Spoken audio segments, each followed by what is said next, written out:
Natural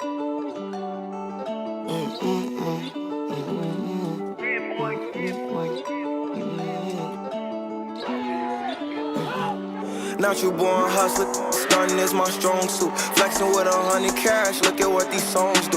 Can't stand the baller, baby, I do what I want to. I be with some steppers, I don't care about what you gon' do. Wear shit like the Warriors, all my gon' shoot. He gon' have to take a loss, so my gon' to. I know a bad, know who she belong to. I just picked the Cuban off of Wacky, G Stones new. Dolce and Gabbana's on my feet and he's my favorite pal. Got a lot to lose, still can't be scared to take it down. I was in them slums, get dreadful like some Haitian hell. I come from that zoo, it's just Cobras, pigs, and nature now. 1300 block up, I call my last cases down. Ain't no second chances in this shit, so we can't play it fair. Good evening, everyone. Welcome to Wildcat Stadium. We're going to go out to the field for the Pledge of Allegiance and the National Anthem.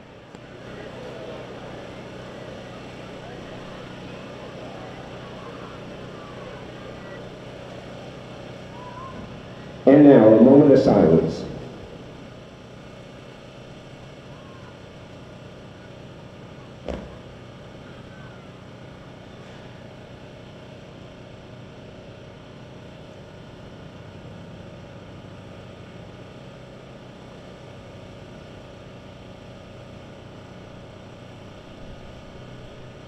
Thank you. And now, our anthem.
We welcome you to Springdale, Arkansas, to Har-Ber Wildcat Stadium, where the Bentonville Tigers will take to the road tonight to open the conference season, taking on the Har-Ber Wildcats. Hello, everyone. I'm John McElroy, alongside my broadcast partner, Donnie Payne, and we are excited to be here in Springdale tonight as the Bentonville Tigers are going to take on the Har-Ber Wildcats in the opening week of 7A West Conference play. Well, the crowd is settling in. We're going to have a good crowd tonight here. Of course, Bentonville always travels well. You see there in our monitor, the students have turned out tonight. The Bentonville Pride Marching Band, they are here tonight, and we've got a large contingent of Tiger Nation here in Wildcat Stadium. Should be a great ball game. Well, the Bentonville Tigers come into tonight's ball game a perfect 3-0 in the season, the best start for the Bentonville Tigers since 2020. Been playing really well under the direction of head coach Jody Grant in his 11th season as the head Tiger. Coach Grant has amassed an overall record of 98 wins to only 27 losses, 9 conference championships, 4 state title appearances. And the Har-Ber Wildcats, they come into tonight's game under the direction of new head coach Aaron Dannenhauer. And of course, all of those out in Tiger Nation, if that name sounds familiar, of course, Aaron Dannenhauer was the longtime offensive coordinator for the Bentonville Tigers. He was a 2002 graduate, part of the 2001 state championship team. He had the opportunity to get a head coaching position here at Har-Ber over the summer, and he will be coaching against his former team tonight. So that should make for an interesting ball game tonight. Well, I want to bring in my broadcast partner, Donnie Payne. Donnie, you know, Har-Ber comes into tonight's game 1-2 on the season. They lost their opening game to Broken Arrow, Oklahoma. picked up a win against Farmington just down the road from us, and lost a real thriller here at Har-Ber Stadium a couple of weeks ago to the Greenwood Bulldogs on a 2-point conversion there to end the game by Greenwood to take that win 43-42. But, you know, this is a team, I think you could still say it's a resurgent Har-Ber team under new head coach Aaron Dannenhauer. John, he definitely has this team believing again, and the results are speaking for themselves, beating Farmington, who is a good 5A team. They made it to the 5A state championship game last year, and going down to the wire with Greenwood, who's the preeminent 6A team in the state, and Greenwood having to convert a 2-point conversion at the end of that game to pull out the victory. You know, that gave this team a lot of confidence going 43-42 against Greenwood. Absolutely, but I'll tell you what, the Har-Ber Wildcats, while there's nobody that knows them better than Aaron Dannenhauer, the Har-Ber Wildcats, they're going to face a real test in these Bentonville Tigers that have played so well so far this season. A big win a couple of weeks ago, or last week actually, against Lee Summit North High School out of the Kansas City area, a team that Bentonville had lost to the previous season up at their place. But I tell you, Bentonville played really well last week against a very, very talented Lee Summit North team. But, you know, there's no rest. There's no breaks here. Open conference play tonight, and Bentonville Tigers, I think they're going to be ready to go. That's right, John. And that's why Coach Grant plays the tough non-conference schedule. Bentonville played 3 teams that are powers in their states. Tulsa Union, Bentonville goes to Union and defeats that team. Very talented team, a lot of D1 talent.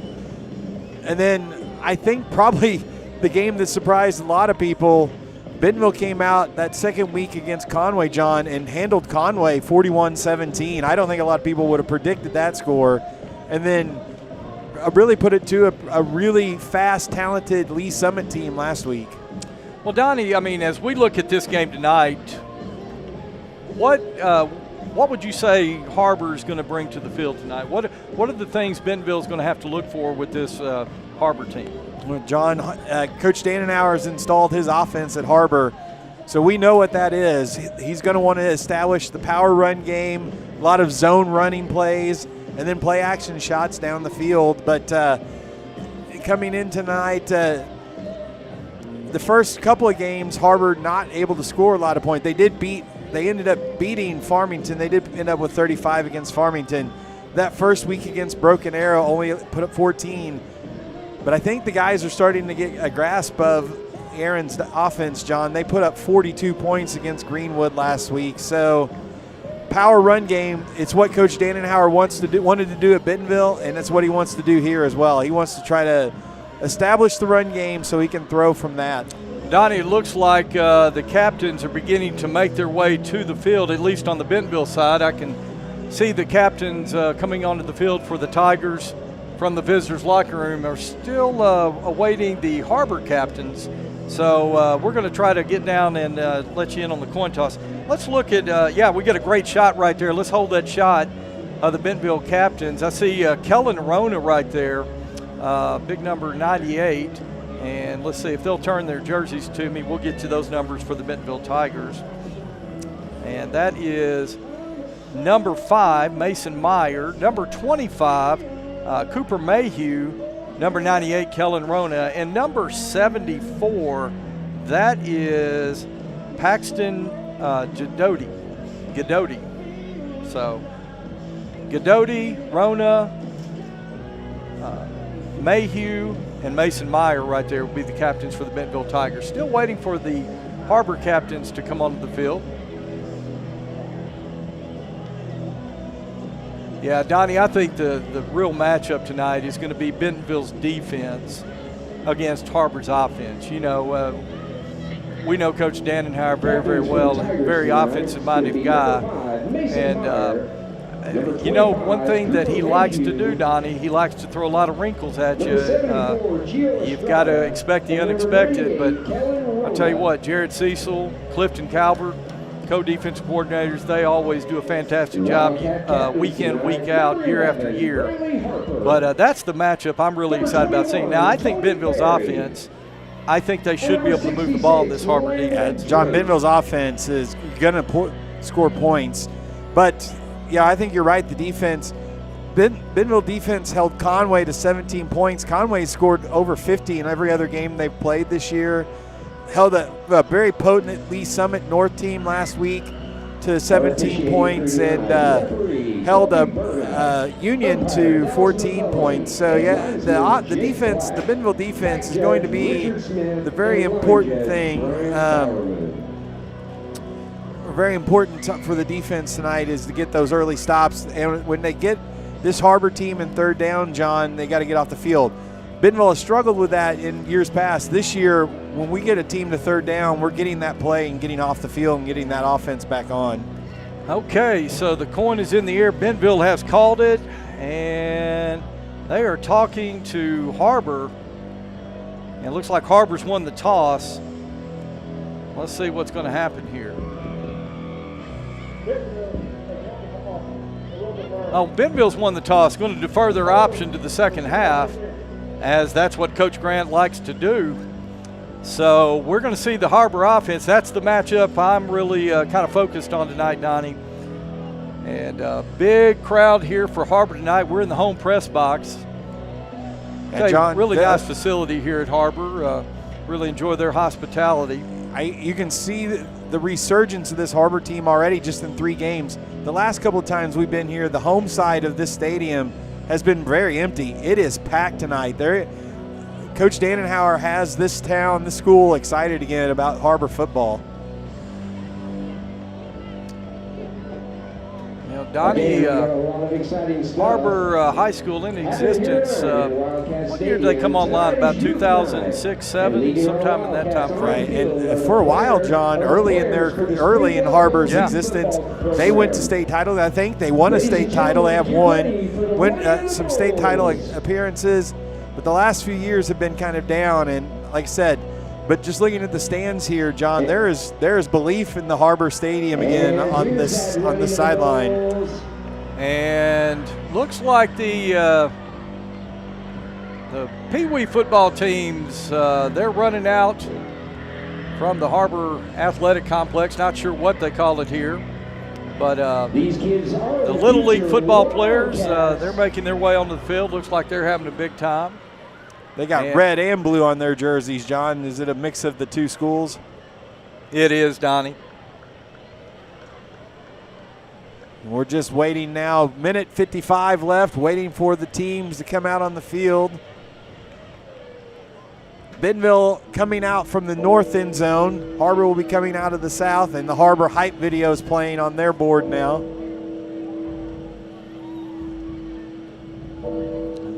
Bentonville, as you can see our camera panning over toward the visitor sideline.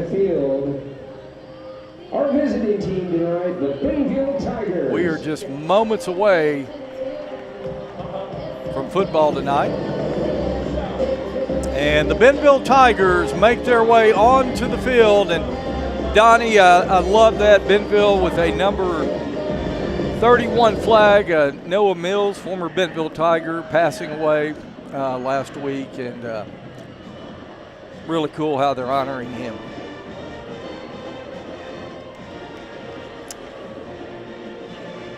And now we are awaiting the Har-Ber Wildcats. The door is going up on the Har-Ber facility here. Har-Ber coming out, powder blue pants, gray tops, white helmets with a blue stripe of the blue Wildcat on the side. Just waiting for the Wildcats. Coach Dakota Baggett talking there. You can see on the screen about the 35. Well, they moved the camera moved to the Har-Ber side. Dakota Baggett talking to the kickoff team. Getting those set up. Bentonville will be kicking off to begin this game. So Gio Puga we will see. And here come the Wildcats onto the field.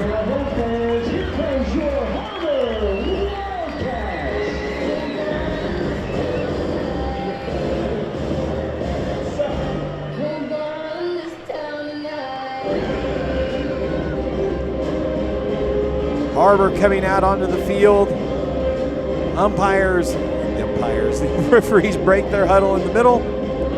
One of those guys is an umpire, so I'm going to save myself there. But breaking, and we're just now moments from kickoff here. Trying to get our scoreboard graphic set up here. They changed the scoreboard around on us.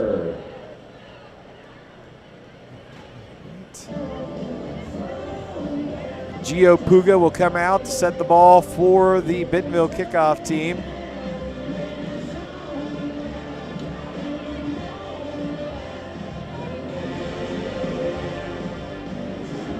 Har-Ber's return team coming out. It's going to be number 82.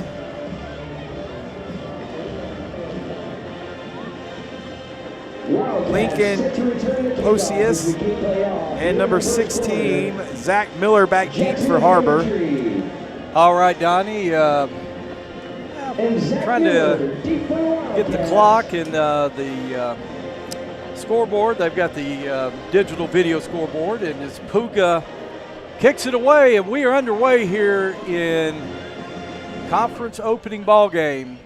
That was grabbed by one of the up-backs. Yeah, number 23 for Har-Ber. Landon Schultz. The 24-yard line. It'll be first and 10. And it will be first and 10 Har-Ber from their own 23-yard line. Rainy Belusi with a tackle. They're going to give him to the 24, John. Oh, okay. All right, so they'll set the ball at the 24-yard line. That'll be number 7. Bryce Owens will be the signal caller for the Har-Ber Wildcats. Reed McAllister behind him in the pistol formation, John.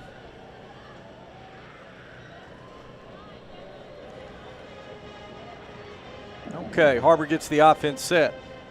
Owens gives Zone to run. McAllister over the left side, and McAllister is going to have a pickup of about 7 yards. They'll spot it at the 31-yard line. It'll be second down and 3. Big hole up there, John, on that initial run play for Har-Ber.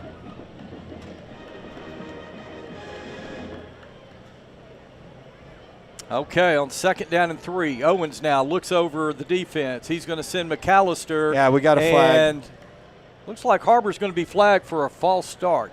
Yeah, the left tackle, John, flinched up out of his stance before the snap.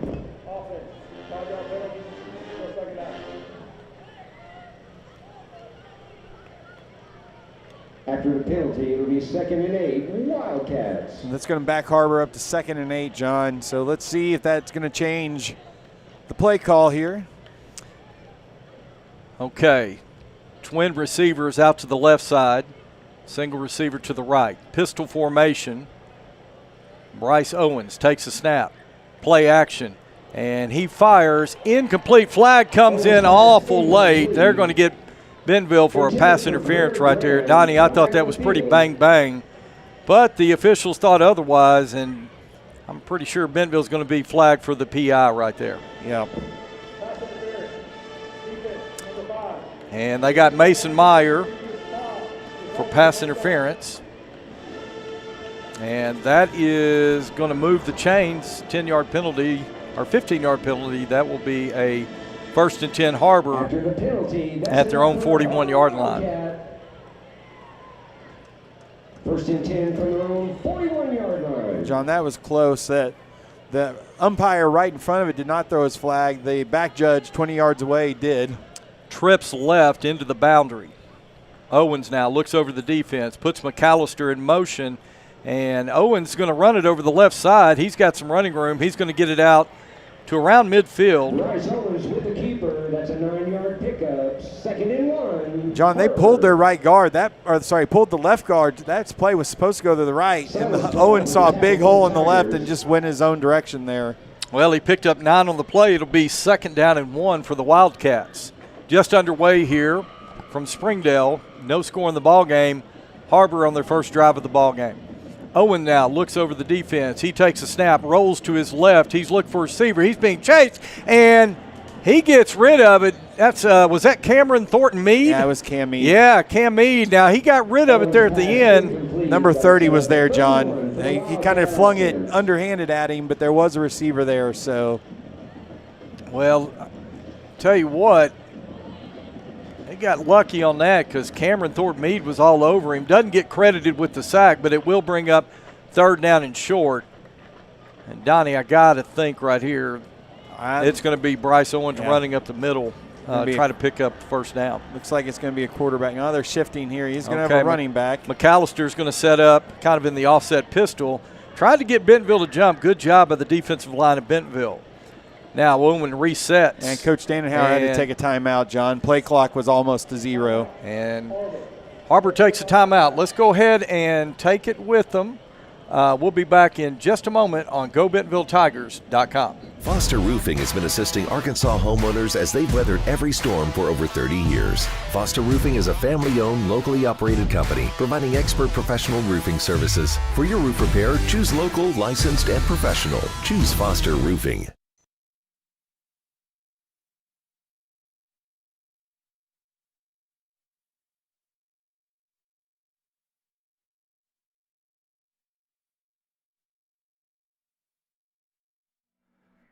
All right, folks, we're back here in, I almost said Bentonville, back here in Springdale.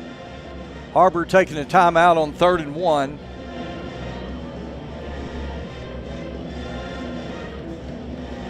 Still 3rd and 1 for the Wildcat offense. This time, Owen is going to put 2 men in motion to the left side of the formation. Give goes to McAllister. He's got the 1st down.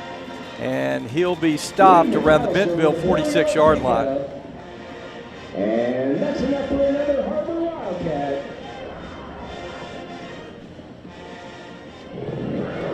Garrett Wolf with the tackle. 1st and 10 Wildcats.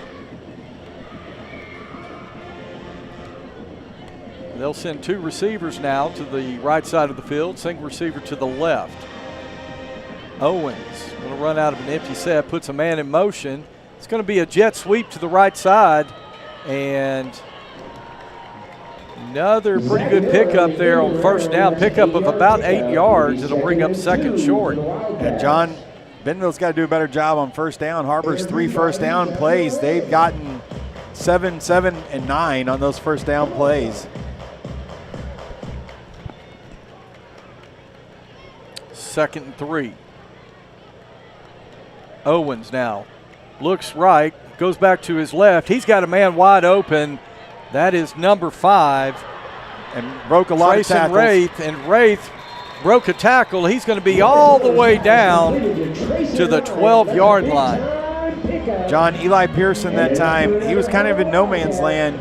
He decided to come after the quarterback, and as soon as he left the man. And this time Har-Ber's running some tempo now.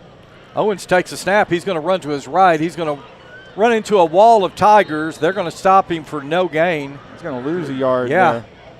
They're going to move the down marker back a yard, so it'll be 2nd and 11. Owens on the keeper. He'll set up a 2nd and 11. John, Eli decided to come after the quarterback, and as soon as he did, Owens was able to find a wide open receiver. Donnie, one thing we didn't talk about in the pregame, Har-Ber had a bye week last week, so they've had 2 weeks now to prepare for Bentonville, and it looks like everything here in this first offensive series for Har-Ber has kind of been scripted. Har-Ber using a lot of different formations right now. Owen he keeps it over the right side, and he's going to be down close to the 6-yard line. Looks like a flag has flown, and my partner over here is indicating that's going to be a procedure call on Har-Ber. Illegal formation. That's exactly what it is, Donnie. Good eyes, illegal formation. So that'll negate a good run there by Owen. It'll back him up 5 more, and it'll be 2nd, call it 17, it looks like. 2nd and 16. Yeah, 5 men in the backfield that time.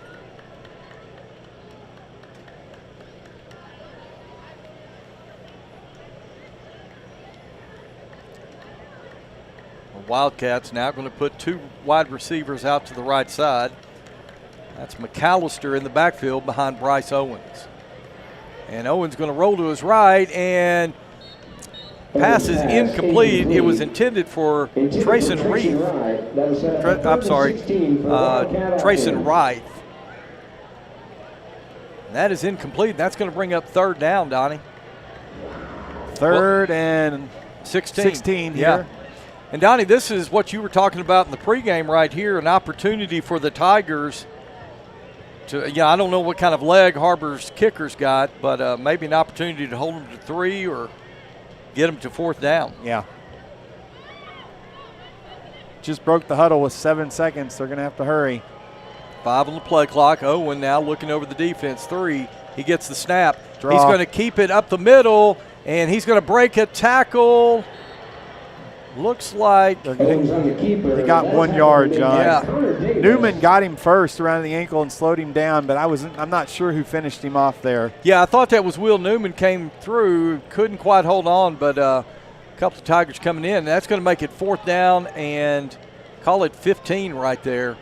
And it looks like Har-Ber's kicker's coming into the ball game. That is number 14? Brody Roland Reynolds on to attempt a field goal. Reynolds' kick is up, and it is no good. So a hold for the Tiger defense right there. A 34-yard field goal attempt from the right hash goes wide left, and the Bentonville Tigers now will take over from their own 20-yard line. Yeah, high school rule there. It automatically goes to the 20 no matter where you kick it from. As long as it makes it to the end zone, it goes to the 20-yard line. Well, Donnie, a good stand right there by the Bentonville Tiger defense. Kind of bent a little bit in that series, but when push came to shove down there at the end, they were able to hold the Har-Ber Wildcats out in the end zone. John, yeah, they were able to hold Har-Ber. They aided Har-Ber with a penalty early, and then Har-Ber committed that formation foul, and Bentonville was able to hold them once it got to 3rd and long. So the Tigers now will come onto the field offensively. Cole Slepecki, he'll be the signal caller for the Tigers. He's got Chris Ficklin in the backfield with trip receivers to the right. Slepecki gives to Ficklin. Ficklin loses his footing, slips, regains his footing, and pushes his way just shy of the 25-yard line. Give him 4 on first down. It'll be 2nd and 6. John, 4 out of nothing. I mean, I know we know better, but once again, it looked like he was going to be stopped. Well, it looked like he lost his footing there as soon as he got the ball, kind of slipped, but was able to regain his balance and pick up some positive yardage. Ficklin averaging over 6 yards a carry as trip receivers now split into the boundary. Looks like Har-Ber showing pressure on the edge as Prevost goes in motion. Fake jet sweep. Ficklin's got some running room, and he's going to push his way past the 30. He'll get out to close to the 32-yard line, and that will be 1st and 10 Bentonville. Donnie, if Chris Ficklin gets going early, look out. This offense for Bentonville, they'll put up some big numbers. They get number 0 going early. Yeah, if he gets going, then the play-action pass game, John, is phenomenal this year. Trip receivers to the right side now. Slepecki looks over the Har-Ber defense. 4-man front for Har-Ber. Now they're showing pressure off the edge. Slepecki throws complete. That is Daquan Prevost. Prevost across midfield, still on his feet. Daquan Prevost is going to go all the way. Touchdown Bentonville, 68 yards. Cole Slepecki to Daquan Prevost. And the Bentonville Tigers, just like that, have taken the early lead. John, there we talked about it. The waiting. RPO there, and Daquan was wide open down the hash. Well, I mean, in credit Slepecki right there, we saw that pressure was coming off the edge for Har-Ber. And Slepecki took his time, read the defense, understood that Daquan Prevost would be open where the man was coming off the edge. Got it to him, broke a tackle, and, boy, he showed some speed, Donnie. Yeah, it's – John, this wide receiving core that Bentonville has this year, they are fast. All of them are fast. Absolutely. So to be Kylie Sally on now to attempt the point after.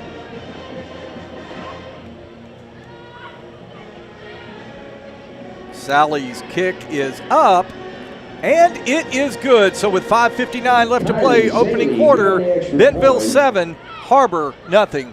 We'll take a commercial break. We'll be back in a moment on GoBentonvilleTigers.com. Foster Roofing has been assisting Arkansas homeowners as they've weathered every storm for over 30 years. Foster Roofing is a family-owned, locally operated company providing expert professional roofing services. For your roof repair, choose local, licensed, and professional. Choose Foster Roofing. Shh. You've been on the edge of your seat. Now, take a breath and imagine yourself at Woodhouse Spa, Northwest Arkansas's first true luxury spa. From our Himalayan salt room to signature facials, infrared sauna, and rejuvenating body treatments, each is designed with one goal in mind: exceptional care. Join us as we turn game day stress into deep relaxation. Woodhouse Spa, your time out for the soul. Okay, welcome back to Springdale, to Wildcat Stadium, where the Bentonville Tigers have taken an early 7-0 lead. Gio Puga kicks it away, and that one is going to go into the end zone for the touchback. Good kick that time. Gio, the first one, John line drived it, and the upback was able to grab it. That one, he planted in the back of the end zone. It always helps the kick coverage when you're having to cover a touchback. Tell you what, Donnie, beautiful evening here in Northwest Arkansas, and what a pretty view here from the press box here in Springdale. Really nice facility, very hospitable here down in Springdale, and we appreciate them helping us out tonight to help bring you Bentonville Tiger football. So to be Bryce Owens, he's going to open up the empty set. He's going to put 4 receivers to the left side of the formation. Owen takes a snap. He's going to throw a quick screen out complete. That is McAllister. And McAllister is going to make his way forward for about 4 yards. So it'll be 2nd and 6. 2nd and 6, Wildcats. Empty Folks, I backfield. apologize. That was Trayson Reith. Trayson Reith on the reception. My apologies. Yeah, number 5, Trayson Wright is their favorite target for Owens. And Reith this time, he's going to set up into the boundary, 3 receivers on the right side. Now Reith will come in motion behind Owens. He'll take the snap. Now the quarterback keeper, kind of the old quarterback draw right there. And see right there in the monitor, Coach Clifton Calvert, really excited for his defense right there, keeping those guys pumped up. And that's going to bring up 3rd down. Now 3rd and short, about 3 yards to go for the line to gain. And here's an opportunity, Donnie, for this Tiger defense. And that was a design quarterback draw the whole way, that last play.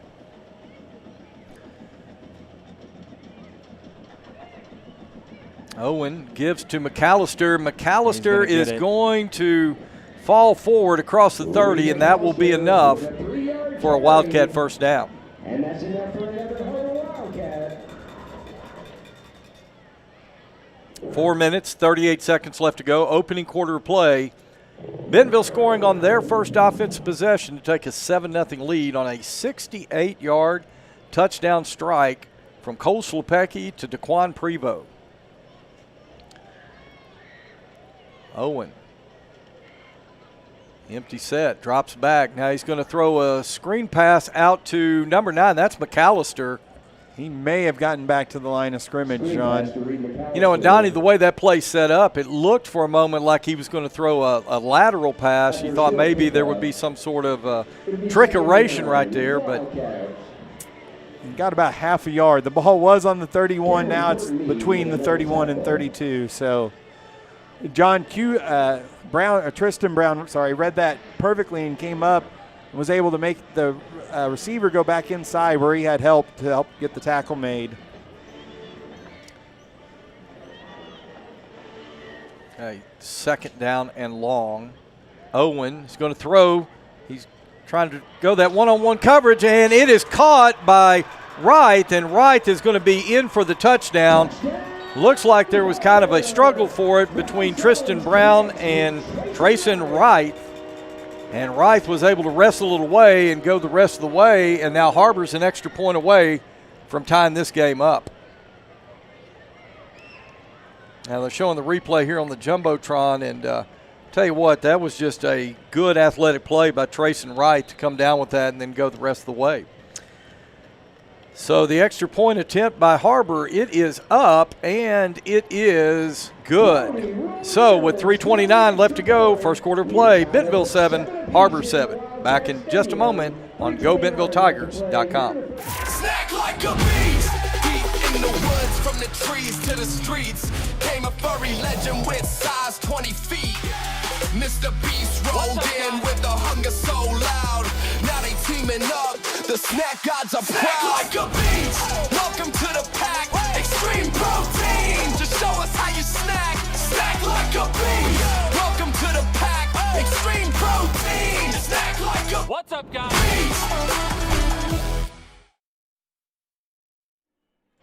Okay, welcome back here to Springdale. We've got a tie ball game, folks, 7-7. Har-Ber striking on their second offensive possession to match Bentonville 7-7. John McElroy, Donnie play, opening week of 7A West conference play. Got to be aware here of maybe a possible onside kick. There's a lot of space between Bentonville's front line and their second line. Let's see how they do it. Yeah, they're going to pooch it. And that will be taken by number 1 for Bentonville at about the 30. That is Aiden McCarthy. And he's going to give Bentonville good field position out around the 37-yard line. So, Donnie, it's clear right there, special teams-wise. Coach Dannenhauer and the Har-Ber coach staff, they want to keep it away from the dangerous return guys in Bentonville. Yeah, and that back line is really good returners. So, once again, Cole Schlepecki will bring the offense onto the field. Blair Irvin III, along with Jack Dunn, the receivers split out to the right side. Conrad Schmidt, DeQuan Prevost, they're split to the left. Chris Ficklin in the backfield as Schlepecki gets set to take the snap. He's going to put Irvin in motion, and he's going to pull it. He's going to throw a pass out to Blair Irvin III, and looks like Blair's going to be run out of bounds at around the 39-yard line. On the carry. So kind of a play action, a little wrinkle right there, Donnie. Yeah, play fake, kind of an option. Had Blair Irvin kind of coming through, and then play action to Ficklin, and then a throw out in the flat there to Blair Irvin III. Call it a 3-yard pickup on first down. It'll be 2nd and 7. This time Prevost goes in motion to the right side. And there was a snap before he was ready. Ball is loose, and looks like Har-Ber's going to get on it. Yeah, that ball was snapped before Bentonville was ready. Now, Schlepecki keeps pointing like it's our ball, but that's got to be Har-Ber. Nope, well, Bentonville's ball. Who is that? Bentonville's ball. Hey, let's get that. Let's see. 74. Good job. That's I believe that's Paxton. Paxton Jadoti. I'm sorry. Man, what a heads-up play by Paxton right there. 74 came out with the ball, John. Har-Ber's coaching staff very upset, but Bentonville had the ball. Well, I tell you what, Cole, he knew Paxton had it. He was pointing. I just didn't see Paxton down there. But a great play by number 74. Bentonville catches a break there, John. That ball was snapped and hit Cole right in the face mask. He wasn't ready for the snap at all. But now it's 3rd and 10. Cole's and the Bentonville offense, they need to find a way to move the chains right here. Schlepecki taking his time. He's looking over the defense, running some time off the play clock, 9 on the play clock. He takes a snap, looking to his left. He's going to throw deep, and he overthrows. Let's see. That was Conrad. Yeah, Conrad Schmidt. Conrad, he kind of double covered. The safety had gotten over. I think if Cole could have laid that in there a little closer, he might have had a chance, but good coverage that time by Har-Ber. And that'll bring up 4th and 10 now, and Bentonville will bring the punting unit onto the field.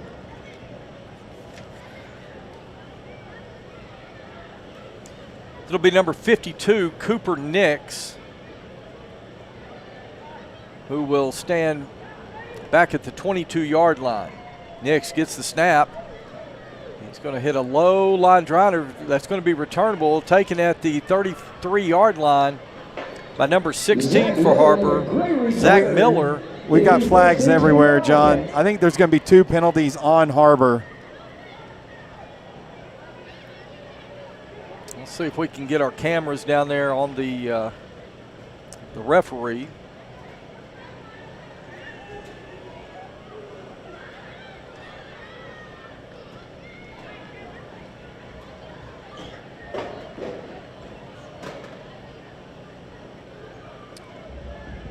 There are 2 fouls on the play by both teams.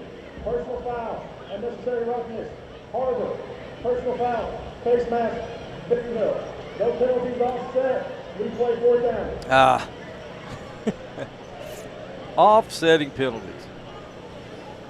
So Donnie, one of these days, I'm going to do something about that. Now, this We're going to try offsetting this again. penalties. Zach Miller still did. And both of them were personal fouls. That's right. Least, so. That's right. Okay, so Bentonville is going to have to punt it again. Cooper Nix now from, again, standing at his own 22. The return man getting set. It's a high spiraling kick. This time fair catch called for. And that was number 16, Zach Miller, calls for the fair catch this time. And we got another penalty, John, down here. Donnie, where are you seeing the flag? It's right on the Har-Ber sideline down here. One of the Har-Ber players, the coaches are in his face there, so I wonder if it may not be an unsportsmanlike on Har-Ber. Okay, let's see if we can once again get the camera on the official there. Unsportsmanlike conduct, number 25, Har-Ber. That 15-yard penalty added to the end of the third. First down. Yeah, so back Har-Ber up 15 more yards. Okay, so that will back the ball all the way up to the 17-yard line. That's where Har-Ber will have it 1st and 10 on their 3rd offensive possession of the half. Har-Ber was able to move the ball to open the game, got it all the way down inside the 20 into the red zone, but missed a 34-yard field goal attempt. Bentonville scored on its first offensive possession. Har-Ber came back and matched it and held Bentonville right there. So the Wildcats now with Bryce Owen. He's got 2 receivers into the boundary. Now he puts Wraith in motion. Snaps over his head, and it's going to be recovered at the 1-yard line. And I'll tell you what, Har-Ber is fortunate that didn't turn into a touchdown for Bentonville or a safety. Credit Bryce Owen for getting back on that thing, albeit inside the 1-yard line. Yeah, now it's 2nd and a long way. 2nd and 26. John, Har-Ber's got to get the ball out of the shadow of their goal line here.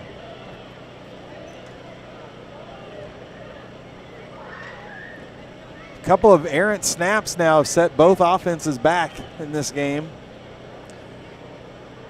Okay, so Owen standing about 5 yards in his own end zone, takes a snap. He's going to try to run it out, and boy, he just barely got that ball out. Yeah, I think he actually lost about a half yard on that. Yeah, Tristan Brown came up and made the tackle. He was able to get his top half of his body out of the end zone and fall forward there. But 3rd down now, and it's got to be 3rd and 26 or 27. He lost about a half a yard there, it looks like. Donnie, right here, Har-Ber may not have anything to lose, maybe just letting Owen fling one up, a deep ball, maybe get a pass interference or something. Owen takes the snap, he throws, and it is complete. That is going to be complete. Owen's pass completed to Austin Sandoval. So it's going to give their After the pickup, that did not come close to the first down, John, but it is going to allow the punter to have his full distance on the punt. Now, you remember Bentonville's first score last week against Lee Summit North, a block punt that was picked up and returned for a touchdown. Let's see if Bentonville comes after this one or if they set up the return. It looks like Bryce Owens is also the punter, John. Conrad Schmidt is going to stand at the Har-Ber 40 awaiting the punt. Bentonville Owen gets it away. Oh, it takes a Har-Ber roll. Conrad Smith alertly picks it up at around the Bentonville 49-yard line, falls on it. That'll set up a 1st and 10 for the Tigers So, from the 49-yard line. It will be 1st and 10 Tigers. Here in the first quarter. 1st and 10 Tigers at the Bentonville 49-yard line with 9 seconds left to go here in the opening quarter of play.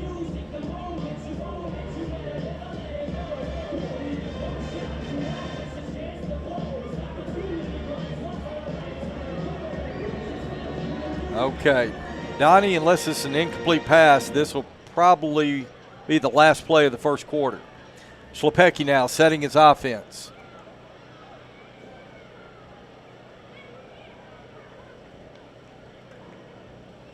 Har-Ber showing pressure. Schlepecki toss pitch to Chris Ficklin. Ficklin running north and south. He's going to still carry the pile. How does he do it? Week in, week out. He's going to be all the way down to around the 32-yard line, and that will be the last play of the first quarter. Well, we played one here in Springdale. We're tied up 7 apiece. We'll be back in just a moment on GoBentonvilleTigers.com.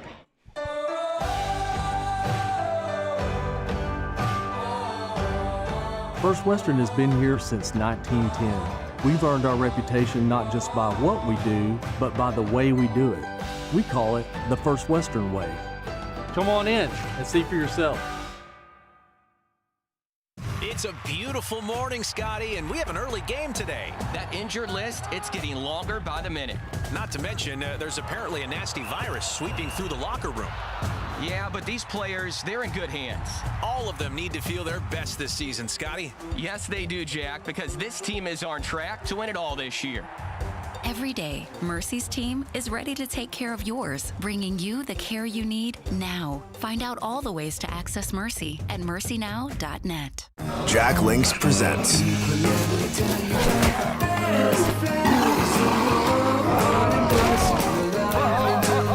There's nothing like a great duo. 2 flavors, 1 bag. New Jack Links Duos. All right, we welcome you back here to Springdale for the start of the second quarter of play. We've got a tie ball game, folks. Har-Ber 7, Bentonville 7. Appreciate all of you tuning in tonight on the Bentonville Tiger Athletics YouTube channel or GoBentonvilleTigers.com. Or you can also catch us on the Bentonville High School app. So it'll be 1st and 10 Bentonville. Ball is at the Har-Ber 34-yard line. Bentonville moving toward the south end zone. Har-Ber showing pressure, and Donnie, that they're going to call procedure on Bentonville, but it looked like Jack Dunn slipped when he came in motion, but I'm not so sure there wasn't also some movement on the line. Well, yeah, the left tackle and the tight end both went early.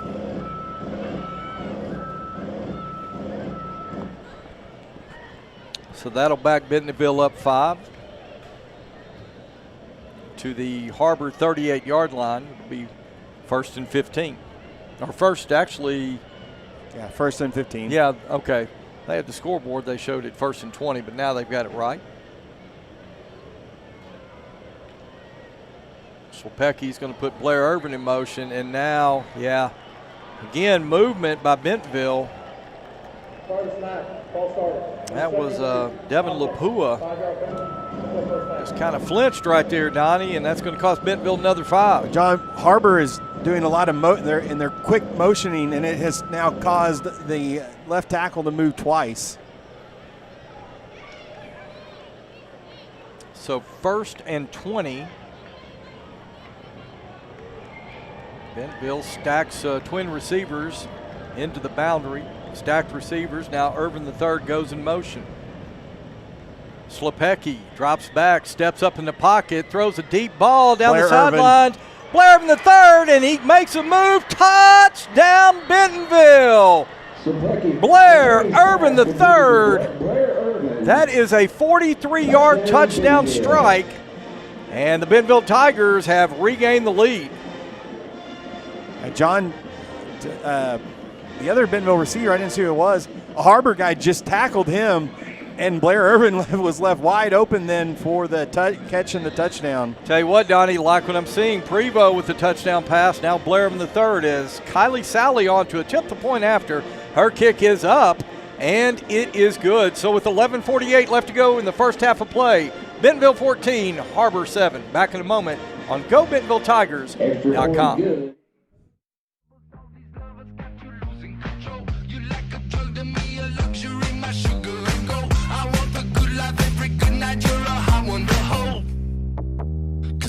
Even know I can make your hands clap. Said I can make your hands clap. Somebody save your soul, 'cause you've been sinning in the city. I know too many troubles, all these lovers got you losing control. You like a drug to me, a luxury, my sugar and gold. The roof is a home's main defense against the elements, so services like upkeep, repairs, and upgrades are vital. David's Roofing is the only roofing contractor in Northwest Arkansas that has the prestigious Select Shingle Master rating from Certainty. With David's Roofing, your roof is in good hands. All right, we welcome you back here to Springdale, where the Bentonville Tigers have just retaken the lead. And the return man for Har-Ber, he's going to get out to the 25. And he'll get to about the 26, and that's where Har-Ber will put it in play to begin this offensive possession. 11:43 left to go, first half of play, 14-7 Bentonville. 7A West conference opener here on the road tonight for Bentonville. Bryce Owens will bring his offense onto the field. John, Har-Ber last drive's immediately derailed by a bad snap that was recovered on the 1 yard line and just nothing doing after that. Owens going to have Reed McAllister behind him in the pistol formation. Now Owens looking to his left. He's going to throw, and that one's incomplete. That was intended for Trayson Wright, and that time Tristan Brown was able to knock it away right there. Good coverage by number 4. And Donnie, it looks like Har-Ber, looks like they're going to try to pick on Tristan Brown. I'm not sure that's a great matchup, John, for Har-Ber. I think it's the height difference. Yeah, but Wright has good 5 or 6 inches. Well, that may Tristan be the case, but Tristan Brown, he is such a good defender. And what you've noticed, they're throwing high, so Wright can go up and high point it with that height advantage. Second down and 10. Now Owen, he's going to step up in the pocket. He's still looking to throw, and he's got a man, and that is complete at around the 31-yard line. It's going to come back, John. And looks like a flag was thrown around the 26. And Donnie, that looks like a place maybe Har-Ber got called for holding. They've signaled the clock. They finally stopped the clock. Let's see what the official says right here.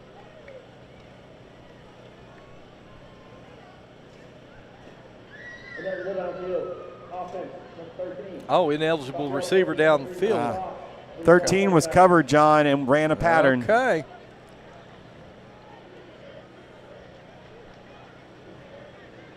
So 13 was on the line of scrimmage, but he had another man outside of him on the line of scrimmage as well. That is correct. After the penalty, 2nd and 15, Wildcats. We're at about 11 minutes left to play here in the first half. So it'll be 2nd down and 15 for the Wildcats. They come out pistol formation, 2 receivers to the right, 1 into the boundary. Owen now brings a man in motion, rolls to his right. He's looking now, looks back to his left, and he's got a man wide open. It is complete at about the 35-yard line. Number 80 for Har-Ber, that is Jack Gilder. Yes, number 80 ran all the way back across the field, John, and no one came with him.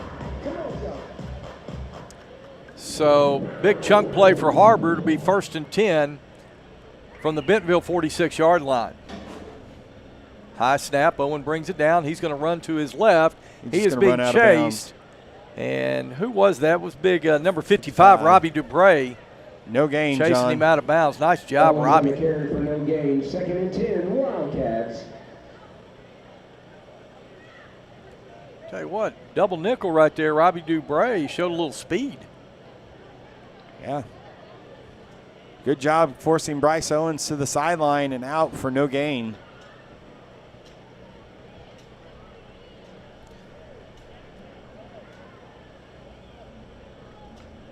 Owens gives to, I believe that's McAllister. Yeah, nothing that Reed time, McAllister. John. No gain on the play, and it'll bring up 3rd and long now for the Wildcats. Garrett Wolf with the tackle. Well, Garrett Wolf on the tackle that time for the Tigers. 3rd and long.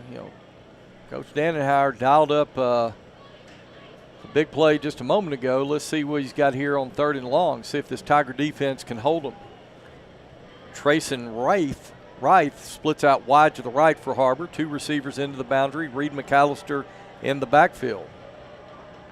Now Owens drops back. He's being pressured. He's going to step up, and he's going to have to run it, and he is going to be tackled. Let's see. That's number 44, Garrett Wolf, once again. And it is 4th down. Now, Donnie, this is he's sending the punt team out. Yeah. But Bryce Owens is the punter, so you got to be careful right here. 14-7. Coach Dannenhauer, I know he doesn't want to give the ball back to Bentonville. Conrad Schmidt's going to stand with his feet on his own 15. Low snap. Owen is going to get the kick away, and Schmidt's going to take it at about the 12-yard line where he'll be run out of bounds. So Har-Ber's going to pin Bentonville deep in its own territory. Tell you, Donnie, after so many years with Coach Dannenhauer as the offense coordinator, it's awful strange saying Coach Dannenhauer doesn't want to give it back to Bentonville. Right.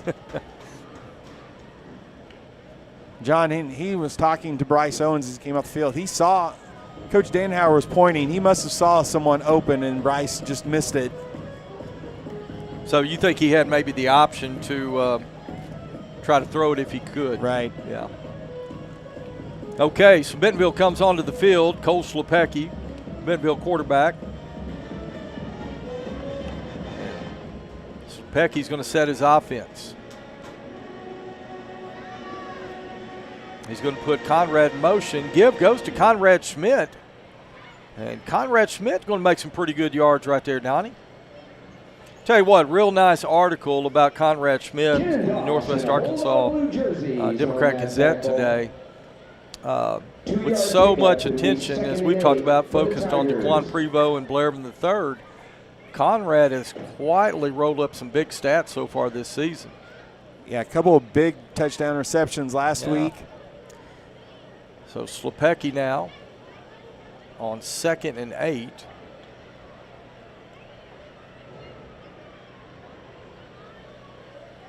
We're going to have a disconcerting signal on Har-Ber. Well, and Slepecki, he's you can see him back there hand signaling, trying to get his offense set. And Defense, number 25, 5-yard penalty.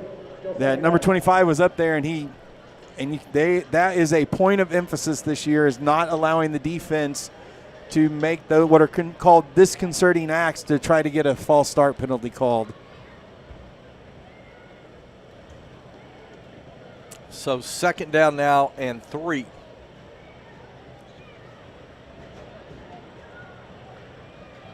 Slepecki is going to give to Ficklin. Ficklin's going to be tackled around the neck. That's going to be a 1st down. But he's going to get the 1st down. Chris going to fill that one. The guy came in and just kind of wrangled him around the neck.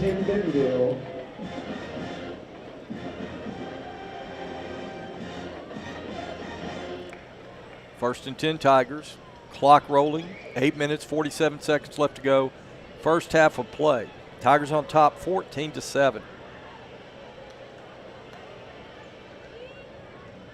Irvin III comes in motion.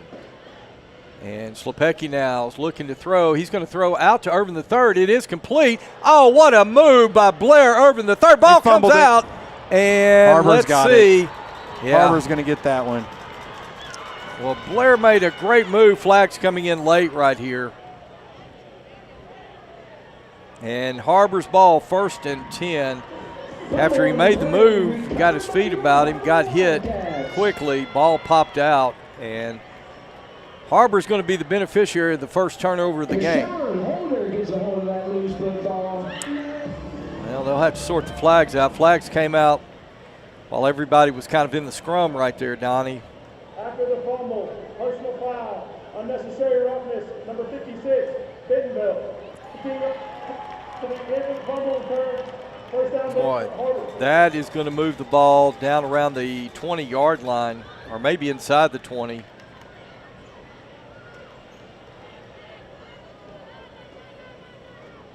So, John, I think what happened, the pile was there, and 56 jumped on the pile late is why he was called for unsportsmanlike, or sorry, personal foul there. So they'll set the ball at the 18-yard line. It'll be 1st and 10 Wildcats at the 18.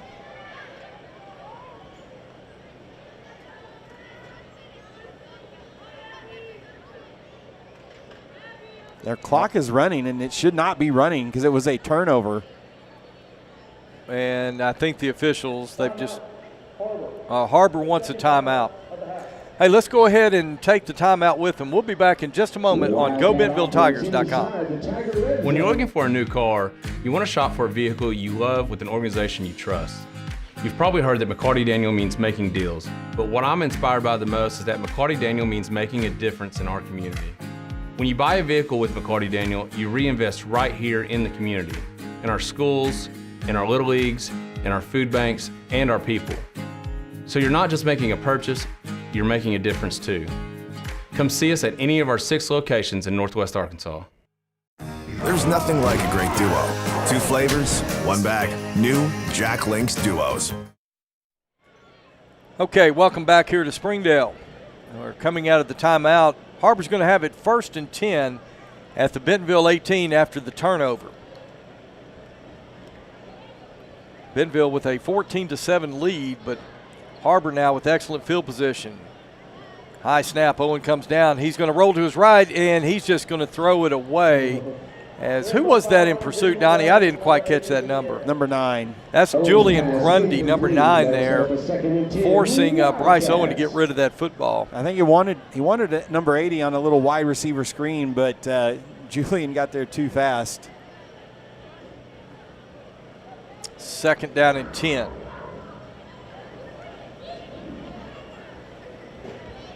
The Wildcats are going to put 2 receivers out to the right. They'll have Trace and Wright split into the boundary. Owen takes the snap. He's going to run to the left, and Owen's going to break through the first level. He's going to get down to around the 10-yard line. That'll set up. They're going to go to the 11, it looks like. Yeah, they're going to spot it closer to the 11, so it'll be 3rd and 3 now for the Wildcats.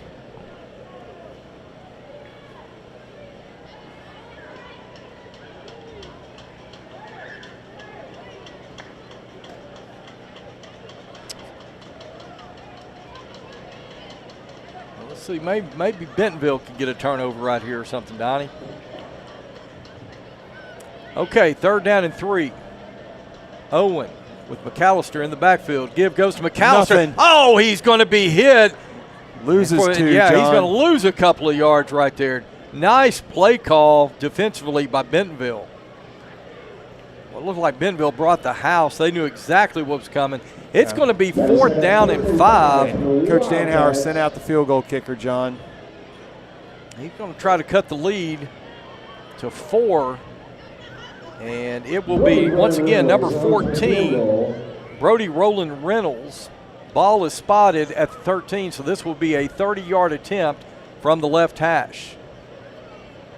Roland Reynolds' kick is up, and it is no good. Wide right. The 2nd missed field goal by Roland Reynolds on the evening. And the Bentonville Tigers, tell you what, Donnie, that was big right there. Get out of a bad situation. Yeah, Bentonville, John, some uncharacteristic mistakes this first half. Bad snap, a couple of turnover. Blair over in the 3rd with a fumble. We don't see that very often. Yeah, well, Bentonville's got to come back here and put some points on the board here, Donnie, John. I'll go back to last week when our sideline reporter Camden Randall was talking to Coach Grant before the 3rd quarter, how proud Coach Grant was of the defense because the offense early on in last week's game had put the defense in some pretty tough situations. And sort of the same thing, a little bit the same things happened tonight, but the defense is holding strong. Let's see if the offense can get going right here. Give goes to Jack Dunn over the left side, and Dunn is going to be tackled for a short game, but a flag comes in late. Donnie, when flag comes in like that, I really worry that's going to be a holding call. Yeah, the signaled holding already. Yeah.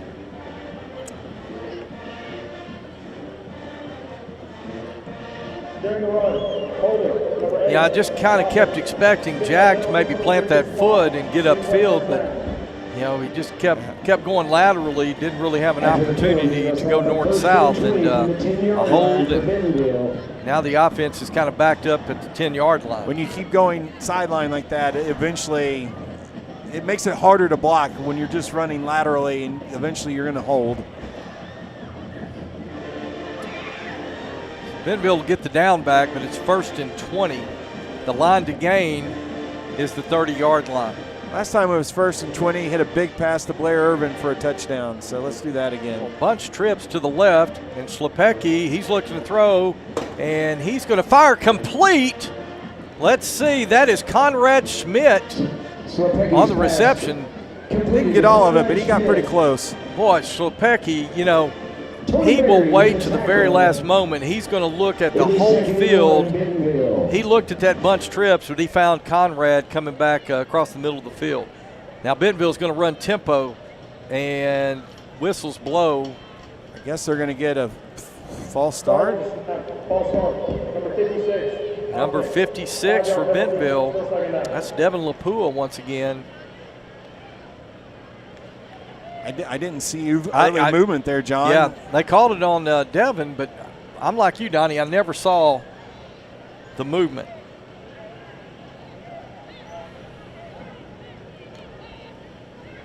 After the penalty, it'll be 2nd and 6, Bentonville. 5:53 and running left to play here in the first half.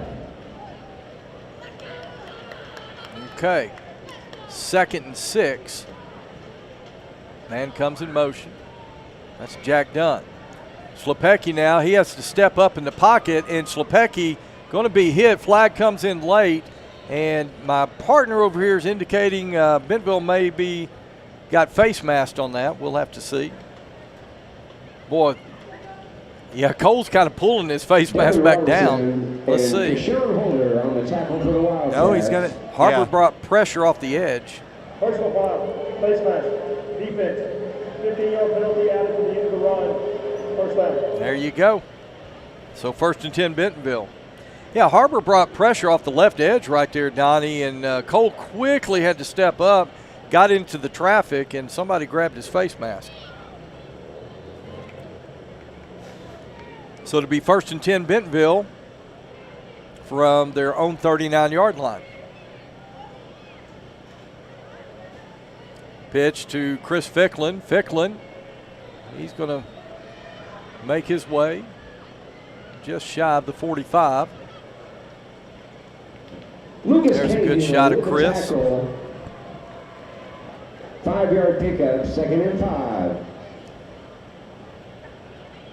Play action.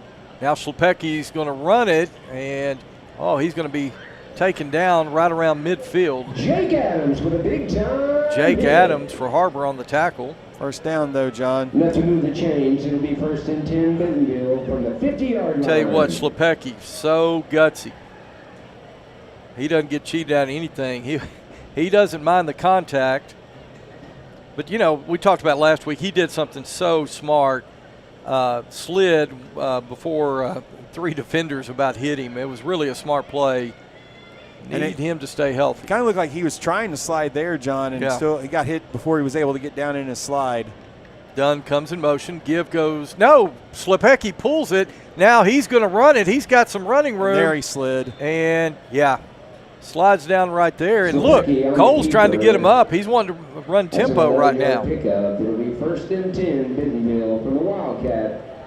He's got to get everybody set. Don't need any penalties right here. 1st and 10 Bentonville. They're at the Har-Ber 39. Dunn comes in motion. This time, he's going to pitch it to Prevost over to the right side. Prevost's got some running room. Oh, he drops fumbled the it. ball, and Blair Irvin III, I think, got on it. Yeah, Blair was there. Wow, what a heads-up play by Blair Irvin III. I tell you, Prevost tried to kind of spin, and as he spun, he got hit, and the ball popped up and came loose. Thank you, Blair Irvin III. Wildcat fans, let's turn up the noise on defense right here. Another heads-up play by Bentonville. But a good run before the fumble there by Prevost, and Bentonville's going to take a timeout. Looks like Bentonville's going to take a timeout. Let's go ahead and take it with them back in a moment here on GoBentonvilleTigers.com.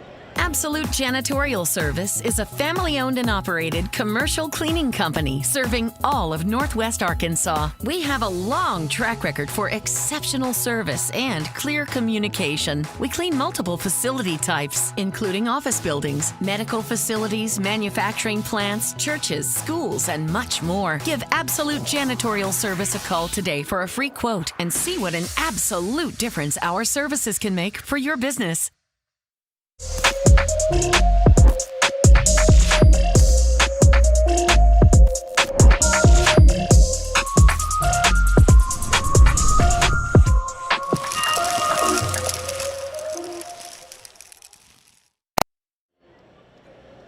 Welcome back here to Springdale, to Har-Ber Wildcat Stadium. The Bentonville Tigers on top of the Wildcats 14-7 with 3 minutes 46 seconds left to go here in the first half of play. John McElroy, Donnie Payne here with you. And out of the timeout, Bentonville's going to have it 1st and 10 at the Har-Ber 20. 3 receivers split into the boundary for Bentonville. Now Prevost will come in motion. And give goes to Ficklin. He's trying to find some running room. He's going to try to outrun him around the edge, and he does. He's still on his feet, and Chris is finally going to be run out of bounds at around the 12-yard line. It'll be 8 yards on first down. And Donnie, right there, we saw another dimension to Chris's running game as he just outran him to the edge. And John, that play was supposed to go to the right, nothing there, and Chris was able to cut it to the left, get to the outside, and pick up 8. So 2nd down and 2 now. Cole, he's being pressured. He's going to have to get rid of the ball. Corner of the end zone. He had Blair in the corner of the end zone, but couldn't connect right there. And I think we're going to get called for an illegal receiver downfield. Well, it's only a 5-yard penalty, and you get to replay 2nd down. And yeah, Lapua John was in the end zone when that pass was thrown. Hard to miss a big guy in the end zone. So they'll back the Tigers up 5. Donnie, I wouldn't be surprised to see Chris Ficklin get the ball again right here. Har-Ber running a 4-man front, but they've shown they're trying to bring some pressure off the edge. So here we go on 2nd down, call it 7. Play action. Now, Cole's going to throw the screen back to Chris Ficklin inside the 10. And touchdown Bentonville, but there is a flag on the play at about the 20-yard line. Daquan and Blair both went in motion, John. So we're going to get called for illegal motion. And they didn't. If he'd have waited and let them, they would have both had to get set again, and they did not.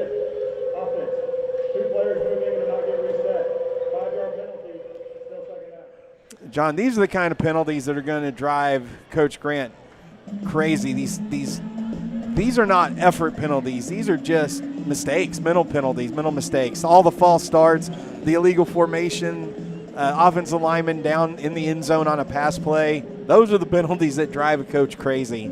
Take a touchdown off the board there because of an illegal shift. So, Donnie, it's going to be 2nd down and 12. You know, had a 2nd and 2 just a moment ago. 2nd and 12 now.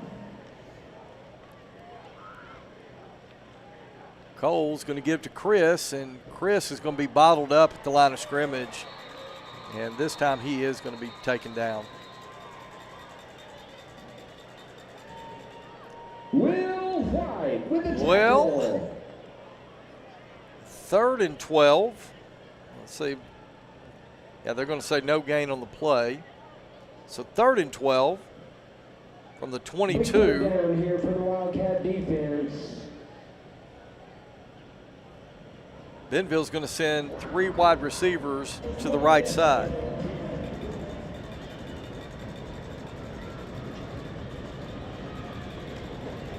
Single coverage up top with Conrad Schmidt. Slepecki going to go to the right side. He's going for Irvin the third, and it is incomplete. He hit the Har-Ber defender in the back, John. He didn't give Blair really a chance to get that one. Kind of just underthrew him just a little bit, and looks like the field goal unit will come out onto the field for Bentonville. Ball is spotted at the 22-yard line, so this will be a 39-yard attempt from the left hash toward the south end zone. Oh, there. I was going to say, Puga had put the tee down on the 30, but the holder moved it up a yard for him. So Gio Puga to attempt a 39-yarder. Kick is up, and it is good. Well, with 2:28 left to go, Bentonville takes a 17-7 lead. We're going to take a commercial break. We'll be back in just a moment on GoBentonvilleTigers.com.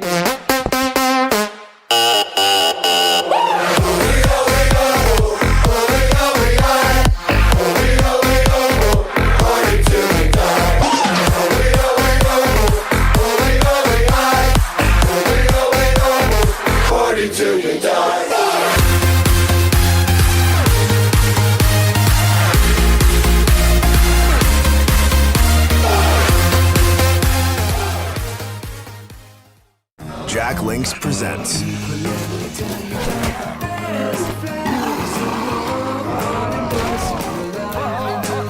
There's nothing like a great duo.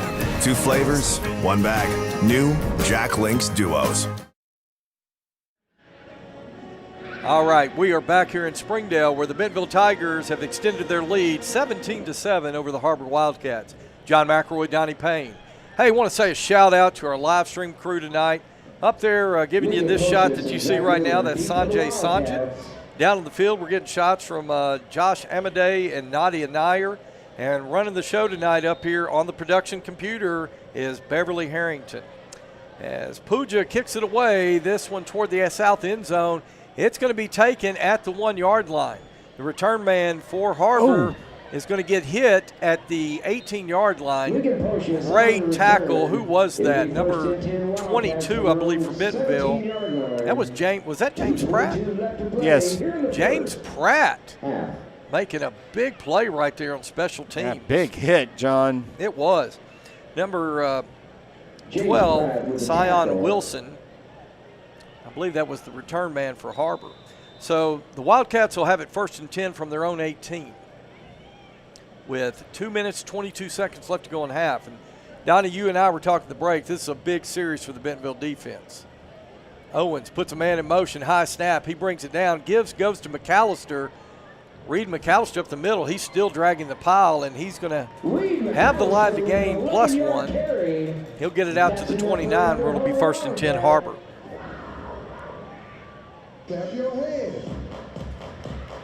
Now, Bentonville will get the ball to start the second half, so if this defense can get a stop, that would give Bentonville a real opportunity. Clock rolling. Coming up on the 2-minute mark left to go in the half. Man goes in motion. Now Owen drops back and throws back a screen to McAllister, and Reed McAllister's got some running room, and he is going to be dragged down by Cameron Thornton-Meade. John, one of the Bentonville linemen read that, but when he planted to come out there, he slipped. So we've seen several people slipping on this turf tonight, both teams. Clock is still rolling, minute 47. Har-Ber with 1 timeout. They'll split 2 receivers out to the right. They've got a single receiver into the boundary. Now McAllister goes in motion. Owens looking to his right. Now he's being chased, and he is going to be tackled. That should be inbounds. No, they're going to get Cameron Thornton-Meade. They're going to say he got out. He stopped the clock. Not if that'd been in the NFL, they would have kept that clock running. Yeah. But, college would have kept the clock running. Absolutely. So clock stops with a minute 32 left. It'll be 2nd down and 10. Graham and Austin Sandoval split out to the right side. Trayson Wright split to the left. Owen takes a snap. Once again, a high snap, and Owen just comes down with it. Garrett Wolf, Tiger making the stop right there. And Donnie, that's been an issue tonight. You know, that one snap over the head of Owen, but there have been several snaps that have kind of come in there high. And no, they're going to say no gain. He got back to where he started from. So it's 3rd and 9 now. And Bentonville now with 3 timeouts. You got to think if they can stop them right here, they might use a timeout to have a little time to operate offensively. Clock inside of a minute. Owen going to put the tight end in motion to the right side. He drops back, rolls to his right, and he is being chased. He throws it to the right, complete, and that is stopped. Let's see if Bentonville decides to use a timeout right there. Yep, Jody called the timeout, and that John. is exactly what they're going to do with 42 seconds left. They're going to force Har-Ber to make a decision here on 4th down to punt it away, and maybe Bentonville get that offense going. We've seen the ability. We're going to keep it right here. We've seen the ability of Bentonville to score quickly. And Donnie, 42 seconds is a lot of time for this Bentonville offense. Yeah, Owens, John, he's coming over to the huddle there slow, holding his side. Cam Mead put a pretty good hit on him there on that play. Of the offensive players, you see them come out of the huddle unbuckling their helmets. I wonder if Coach Danenhauer is going to punt here. You see Dakota Baggett, Coach Baggett, special teams coordinator. Owens John's walking very gingerly out there. He sure is. And again, Donnie, as you said, he's the punter for this team. And he does look like walking a little awkwardly.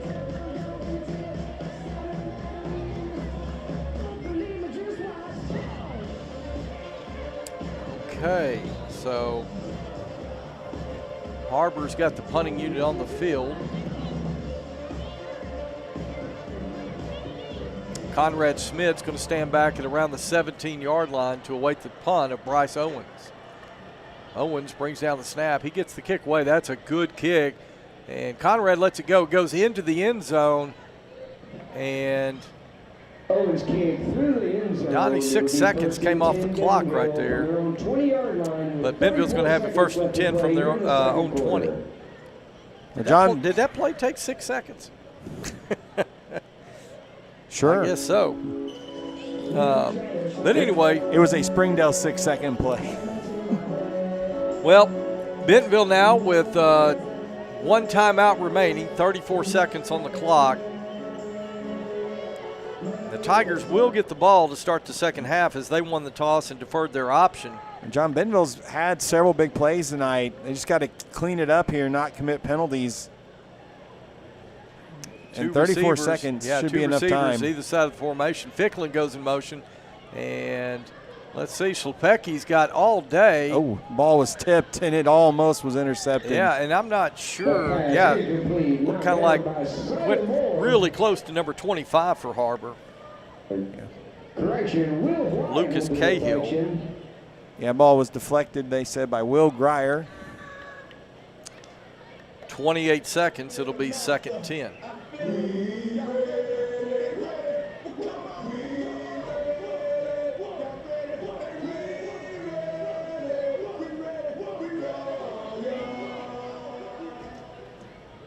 On 2nd and 10 now, Schlepecki's going to put a man in motion. Going to drop back and fires incomplete. Pass was intended for Blair from the 3rd. That'll bring up 3rd down now with 23 seconds. Had Blair open, John, just short hopped him.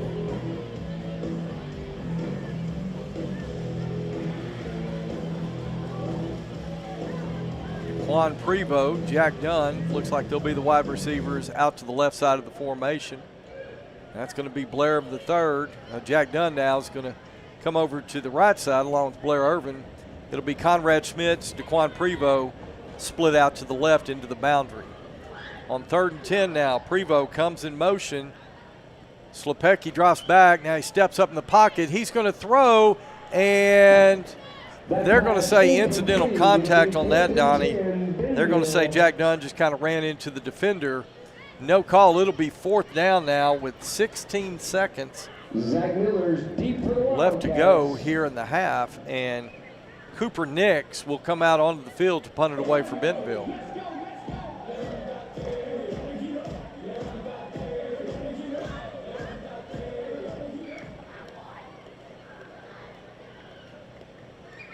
Nick's going to get a high kick. That fair catch is being called for. And Fair catch made by Zach that'll Miller. take us down to 9 seconds left to go here in the first half of play. Har-Ber with one timeout. Donnie, you got to think 2 plays, 3 at the most, but I got to think maybe 2 plays for Har-Ber. Now, the good thing here in high school defensively, you know, pass interference down around the goal line doesn't automatically result in the ball being spotted down the goal. So it's kind of one of those things defensively. If you're going to get beat, just tackle the guy. Yeah, take the penalty. That's right. What is it, 15 yards? Yep. Yeah, right here in this situation with 9 seconds, you'd rather give up 15 yards. And you see Bentonville, they've got 5 guys now, about 15 yards back. Bryce Owen now steps up in the pocket. He's going to throw out to the left side, and that is going to fall incomplete. That'll leave 4 seconds on the clock. So the Har-Ber Wildcats will have time for one more play. And Donnie, I almost think, I think Coach Danaher may decide to take a knee right here and just run the ball. You know, the last thing Har-Ber wants to do is throw it up in the air, let one of these speedy Bentonville defenders intercept it and run it back for a touchdown. We'd like that, but yeah, that'd be great. Bryce Owen now, he's being pressured. He's going to throw a screen complete to number 13, and number 13 is going to be driven out of bounds, and that will be the last play of the first half. Well, folks, we have played a half here in Springdale, and the Bentonville Tigers are on top 17-7. Hey, we're going to run some commercial breaks. We'll come back here in a little bit. Donnie and I will talk about the first half, and then we will get you set for the second half of play here in just a few moments. You are watching Bentonville Tiger football on GoBentonvilleTigers.com. And I'm going to need your customer number, account number, and ID number. Ever get the feeling you're treated like a number instead of a person?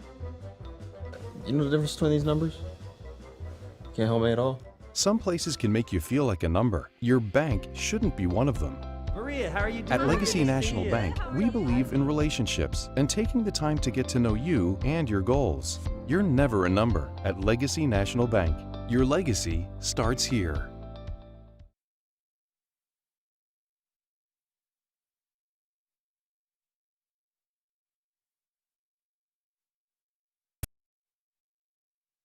Foster Roofing has been assisting Arkansas homeowners as they've weathered every storm for over 30 years. Foster Roofing is a family-owned, locally operated company providing expert professional roofing services. For your roof repair, choose local, licensed, and professional. Choose Foster Roofing. Shh. You've been on the edge of your seat. Now, take a breath and imagine yourself at Woodhouse Spa, Northwest Arkansas's first true luxury spa. From our Himalayan salt room to signature facials, infrared sauna, and rejuvenating body treatments, each is designed with one goal in mind: exceptional care. Join us as we turn game day stress into deep relaxation. Woodhouse Spa, your time out for the soul. Snack like a beast. Deep in the woods, from the trees to the streets, came a furry legend with size 20 feet. Mr. Beast rolled in with the hunger so loud. Now they teaming up, the snack gods are proud. Like a beast. Welcome to the pack. Extreme protein. Just show us how you snack. Snack like a beast. Welcome to the pack. Extreme protein. Snack like a What's up, guys?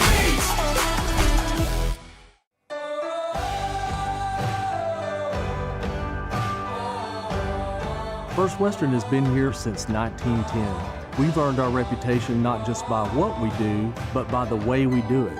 We call it the First Western way. Come on in and see for yourself.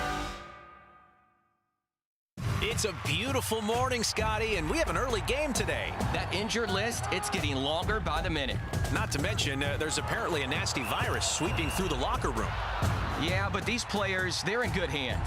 All of them need to feel their best this season, Scotty. Yes, they do, Jack, because this team is on track to win it all this year. Every day, Mercy's team is ready to take care of yours, bringing you the care you need now. Find out all the ways to access Mercy at mercynow.net. Jack Links presents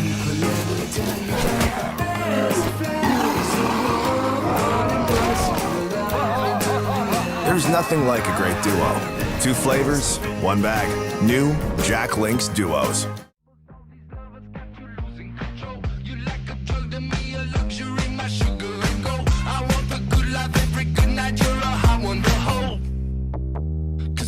Even know I can make your hands clap. Said I can make your hands clap. Somebody save your soul, 'cause you've been sinning in the city. I know too many troubles, all these lovers got you losing control. You like a drug to me, a luxury, my sugar and gold. The roof is a home's main defense against the elements, so services like upkeep, repairs, and upgrades are vital. David's Roofing is the only roofing contractor in Northwest Arkansas that has the prestigious Select Shingle Master rating from Certainty. With David's Roofing, your roof is in good hands. When you're looking for a new car, you want to shop for a vehicle you love with an organization you trust. You've probably heard that McCarty Daniel means making deals, but what I'm inspired by the most is that McCarty Daniel means making a difference in our community. When you buy a vehicle with McCarty Daniel, you reinvest right here in the community, in our schools, in our little leagues, in our food banks, and our people. So you're not just making a purchase, you're making a difference too. Come see us at any of our 6 locations in Northwest Arkansas. There's nothing like a great duo. 2 flavors, 1 bag. New Jack Link's Duos. Absolute Janitorial Service is a family-owned and operated commercial cleaning company serving all of Northwest Arkansas. We have a long track record for exceptional service and clear communication. We clean multiple facility types, including office buildings, medical facilities, manufacturing plants, churches, schools, and much more. Give Absolute Janitorial Service a call today for a free quote and see what an absolute difference our services can make for your business.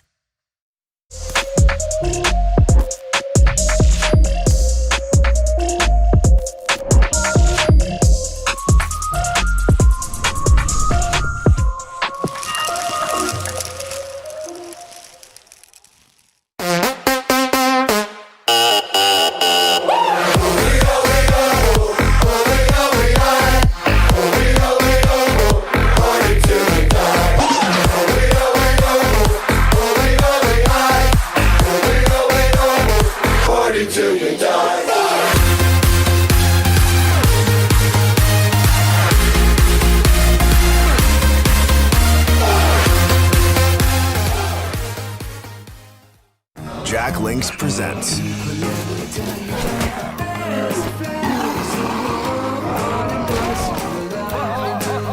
There's nothing like a great duo. 2 flavors, 1 bag. New Jack Links Duos. And I'm gonna need your customer number, account number, and ID number. Ever get the feeling you're treated like a number instead of a person? You know the difference between these numbers? Can't help me at all? Some places can make you feel like a number. Your bank shouldn't be one of them. Maria, how are you doing? At Legacy National Bank, we believe in relationships and taking the time to get to know you and your goals. You're never a number at Legacy National Bank. Your legacy starts here.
Foster Roofing has been assisting Arkansas homeowners as they've weathered every storm for over 30 years. Foster Roofing is a family-owned, locally operated company providing expert professional roofing services. For your roof repair, choose local, licensed, and professional. Choose Foster Roofing. Shh. You've been on the edge of your seat. Now, take a breath. and imagine yourself at Woodhouse Spa, Northwest Arkansas's first true luxury spa. From our Himalayan salt room to signature facials, infrared sauna, and rejuvenating body treatments, each is designed with one goal in mind: exceptional care. Join us as we turn game day stress into deep relaxation. Woodhouse Spa, your time out for the soul. Snack like a beast. Deep in the woods, from the trees to the streets, came a furry legend with size 20 feet. Mr. Beast rolled in with the hunger so loud. Now they teaming up, the snack gods are proud. Like a beast. Welcome to the pack. Extreme protein. Just show us how you snack. Snack like a beast. Welcome to the pack. Extreme protein. Snack like a What's up, guys? beast.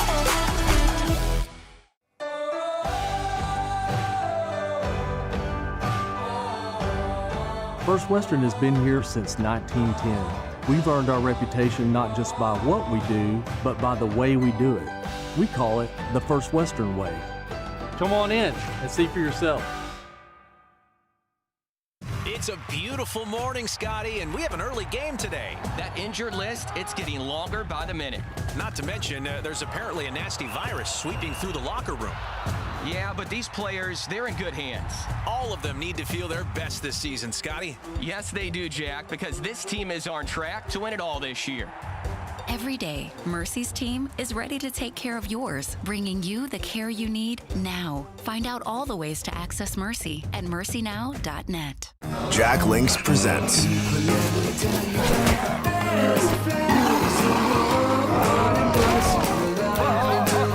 There's nothing like a great duo. Two flavors, one bag. New Jack Links Duos.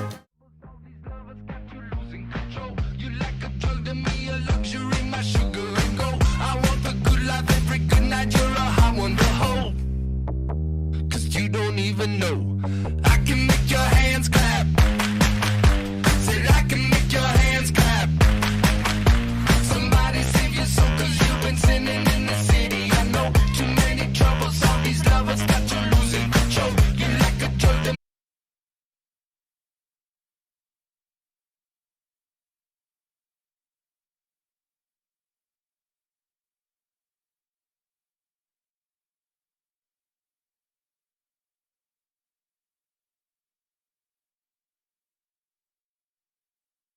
Foster Roofing has been assisting Arkansas homeowners as they've weathered every storm for over 30 years. Foster Roofing is a family-owned, locally operated company providing expert professional roofing services. For your roof repair, choose local, licensed, and professional. Choose Foster Roofing. Shh. You've been on the edge of your seat. Now, take a breath and imagine yourself at Woodhouse Spa, Northwest Arkansas's first true luxury spa. From our Himalayan salt room to signature facials, infrared sauna, and rejuvenating body treatments, each is designed with one goal in mind: exceptional care. Join us as we turn game day stress into deep relaxation. Woodhouse Spa, your time out for the soul. Snack like a beast. Deep in the woods, from the trees to the streets, came a furry legend with size 20 feet. Mr. Beast rolled in with the hunger so loud. Now they teaming up, the snack gods are proud. Like a beast. Welcome to the pack. Extreme protein. Just show us how you snack. Snack like a beast. Welcome to the pack. Extreme protein. Snack like a What's up, guys? beast.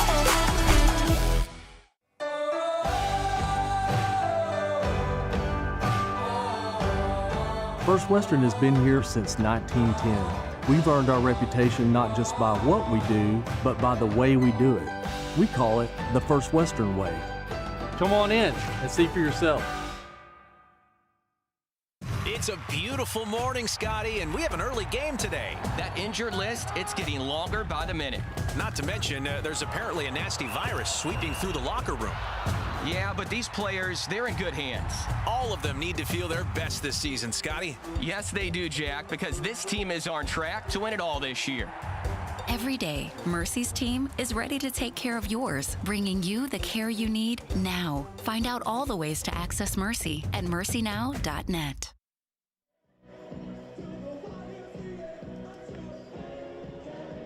All right, folks, we are back here in Springdale where it is halftime, and the Bentonville Tigers are on top of the Har-Ber Wildcats. Sorry, guys, our score monitor is had to restart the stream here. So right now it is Bentonville 17, Har-Ber 7. John McElroy, Donnie Payne here with you. Well, Donnie, here at halftime, we've got about 3.5 minutes before the teams come back onto the field. So give me your impressions of the first half. John. Oh, I'm sorry, Donnie, go ahead. Yeah, John, first half, Bentonville showed offensively that they could move the ball and hit big plays. Just a lot of mental mistakes so far for Bentonville. A couple of fumbles, a snap hitting Cole in the face mask before he was ready for it. And just a lot of mistakes, not playing real clean football. Defensively, I feel like defensively the defense has settled in. The defense has settled into the game and has been able to kind of slow down the Har-Ber offense, John. And at the end of the half there, Har-Ber quarterback Bryce Owens, he was favoring one of his legs. He was not moving real well, so see how that works at halftime if he tightened up or not. But we talked about it during the break. Right now, the Bentonville coaching staff is in there. They're hey, guys, we got to clean it up. This is 17-7. Bentonville could be ahead more. We had a touchdown taken off because of a penalty.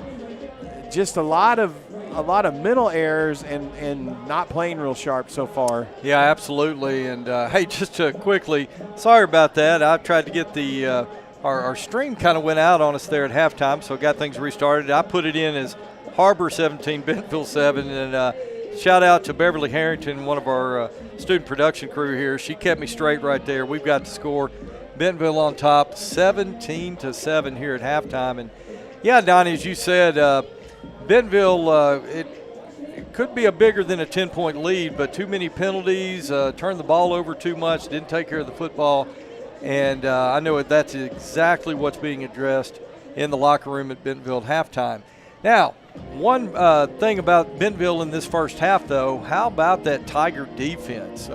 Once again, they got put in some kind of tough situations, gave up 7 points on Har-Ber's second offensive possession on a long play, but other than that, Bentonville Tiger defense has really held Har-Ber. John, yeah, that big play, and even that one, Tristan Brown was there, ball went up, kind of a fight for it, and the Har-Ber guy was able to come down with it and then get into the end zone. That's really, other than that first drive where they were moving, but since then, like you said, the defense has stiffened up, and Har-Ber's not had much offensively other than that big play for a touchdown. They did get that big throwback play on a third down, but even then the defense was able to regroup and get off the field there.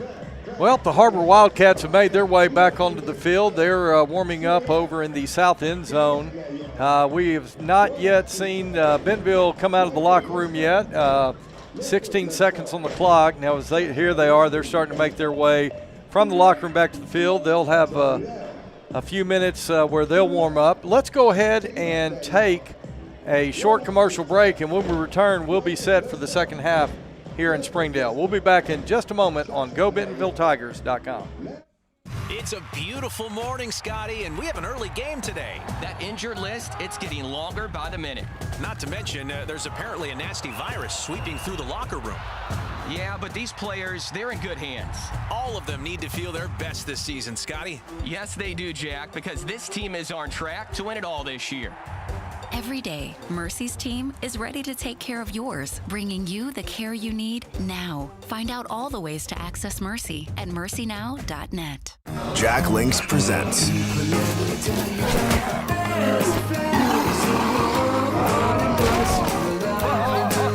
There's nothing like a great duo. 2 flavors, 1 bag. New Jack Links Duos.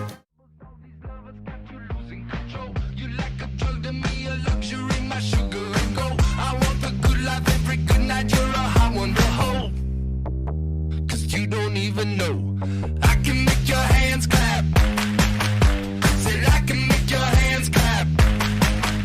Somebody save your soul, 'cause you've been sinning in the city. I know too many troubles, all these lovers got you losing control. You like a drug to me, a luxury, my sugar and gold. roof is a home's main defense against the elements, so services like upkeep, repairs, and upgrades are vital. David's Roofing is the only roofing contractor in Northwest Arkansas that has a prestigious Select Shingle Master rating from Certainty. With David's Roofing, your roof is in good hands. When you're looking for a new car, you want to shop for a vehicle you love with an organization you trust. You've probably heard that McCarty Daniel means making deals, but what I'm inspired by the most is that McCarty Daniel means making a difference in our community. When you buy a vehicle with McCarty Daniel, you reinvest right here in the community, in our schools, in our little leagues, in our food banks, and our people. So you're not just making a purchase, you're making a difference too. Come see us at any of our 6 locations in Northwest Arkansas. There's nothing like a great duo. 2 flavors, 1 bag.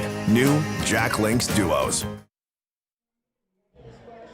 Okay, we welcome you back here to Springdale, to Har-Ber Wildcat Stadium, where the second half is just about ready to get underway. John McElroy, Donnie Payne here with you.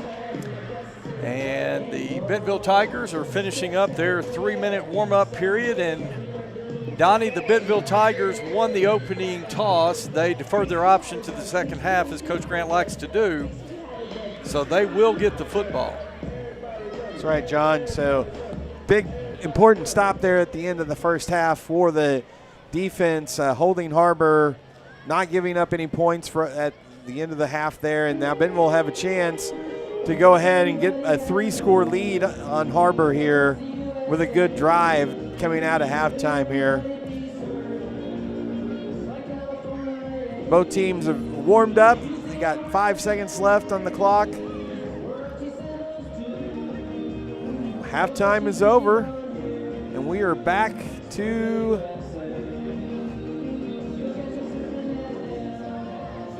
ready for the third half here. Some score updates right now. Bentonville West defeating Fayetteville at halftime 31-7. Springdale over Heritage 20-0. Rogers over Northside 35-0. So that's the 7A West score update right now. 17-7 here at Har-Ber. Kind of surprising score to me. West 31, Fayetteville 7.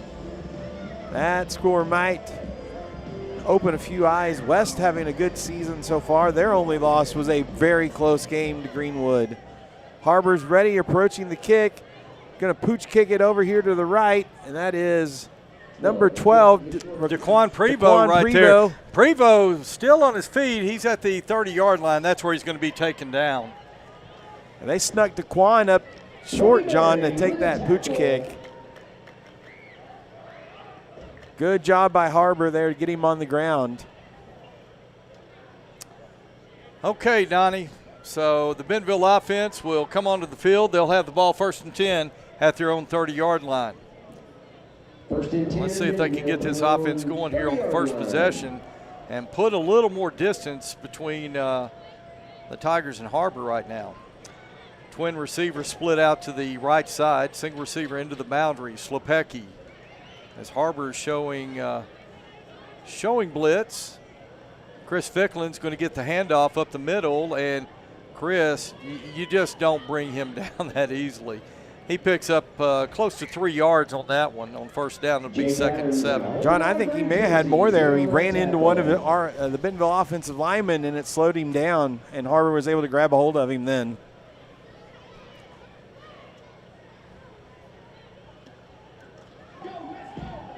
So 2nd down, call it 7.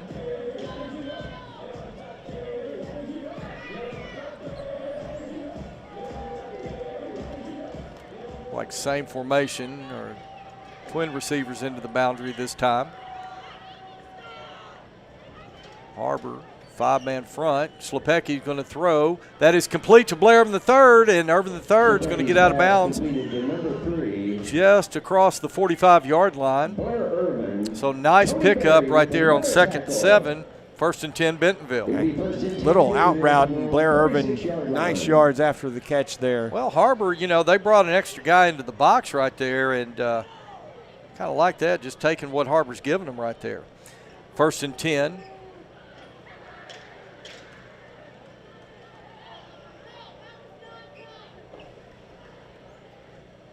Play action to Ficklin. Now Slepecki's going to try to keep it up the middle, and he's going to be stopped. He may have lost about a half yard. They're going to give him back to the original line of scrimmage there. I think that may have been a design quarterback draw. Donnie, I think you may be right. Har-Ber did a good job reading it, staying home.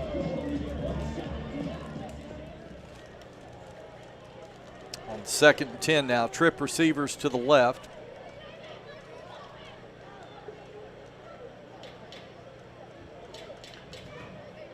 Har-Ber bringing the blitz. Ficklin over the left side, and not a lot of running room right there for Chris. Not that he needs much, but Har-Ber doing a good job of shutting down the run so far. So it'll be 3rd down. Call it a long 6 or a short 7. Ball is going to be spotted at the 49-yard line on the Bentonville side.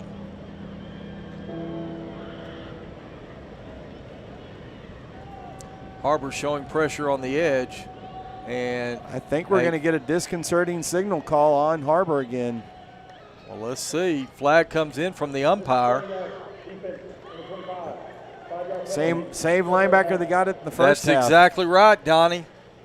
And Donnie, that really changes things. You go from a 3rd and 7 now to a 3rd and 2. You know, I know Har-Ber's probably going to load the box, but I got to think you got to give number 0 a chance to move the pile 2 yards here. I believe you're right, John. Yeah, but that disconcerting. The defense is simulating the snap signal is what's going on. Okay, on 3rd and short, Slepecki. He's going to drop straight back, and Slepecki's going to throw a screen to Ficklin. He's got a lot of running room. Ficklin inside the 40, inside the 30, and Chris Ficklin's going to carry it all the way down to the 26-yard line. You know, Donnie, I didn't see that one. Yeah, I knew Chris Ficklin was going to be a part of the equation. I just didn't see that one. Good call by offensive coordinator Rod Washington. DeQuan's going to take the direct snap, John. DeQuan Prevost now lines up, takes a snap. He runs to his right, and Prevost now get that ball tucked in there. He makes it down to close to the 22. Good pickup by DeQuan. There's a good picture of him. Good shot. He is just so talented. And you said it a while ago, Donnie, that whole receiving core, just so good. Play clock just now reset to 40 seconds. Okay, 2nd down, call it 5.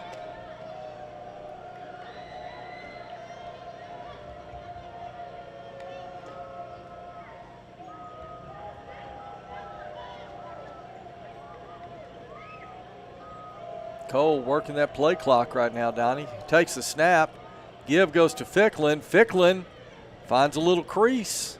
And he's going to be stopped short of the line to gain, but he'll bring up 3rd and call it 1.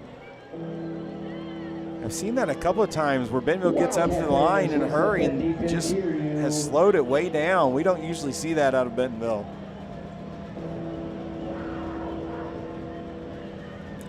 Like they're trying to get the defense to commit before they. Well, Bentonville's going to split 3 receivers into the boundary. Now Prevost comes in motion. Give goes to Ficklin, and Ficklin, yes, he has got the first down to the 15-yard line. Looks like number 49 for Har-Ber is going to have to come out of the game. That's number 48, excuse me. Helmet came off. 2-yard pickup. It'll be 1st and 10. So 1st and 10 Bentonville at the Har-Ber 15. 7 minutes, 34 seconds left to go, 3rd quarter play. The opening possession of the 2nd half, and Donnie, Bentonville's using a lot of time. If they could finish off the score, this would be a really great drive. Cole Slepecki down. Looks over the defense. Play clock at 4. Man comes in motion. Slepecki takes a snap. Give goes to Ficklin, and not a lot of running room right there for Chris Ficklin as Jake Adams leads the way for the Wildcats. They'll give him a yard, but not much more. It'll be 2nd down and 9. Bentonville offensive lineman limping off to the sideline there. 78 just checked in for Bentonville. That is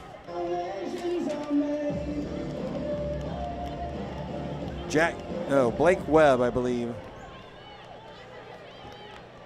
On 2nd and 9, Prevost in motion. Slepecki going to screen it out to, who was that?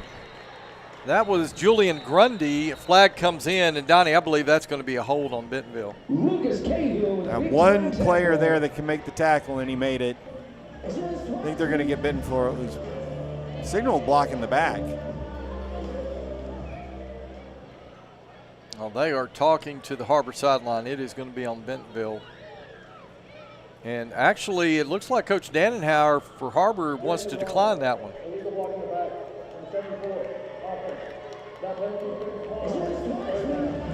Yeah, he wants to take the down. It's going to make it 3rd down and 10.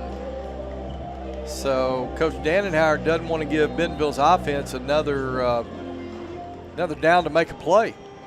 Okay, 3rd down now.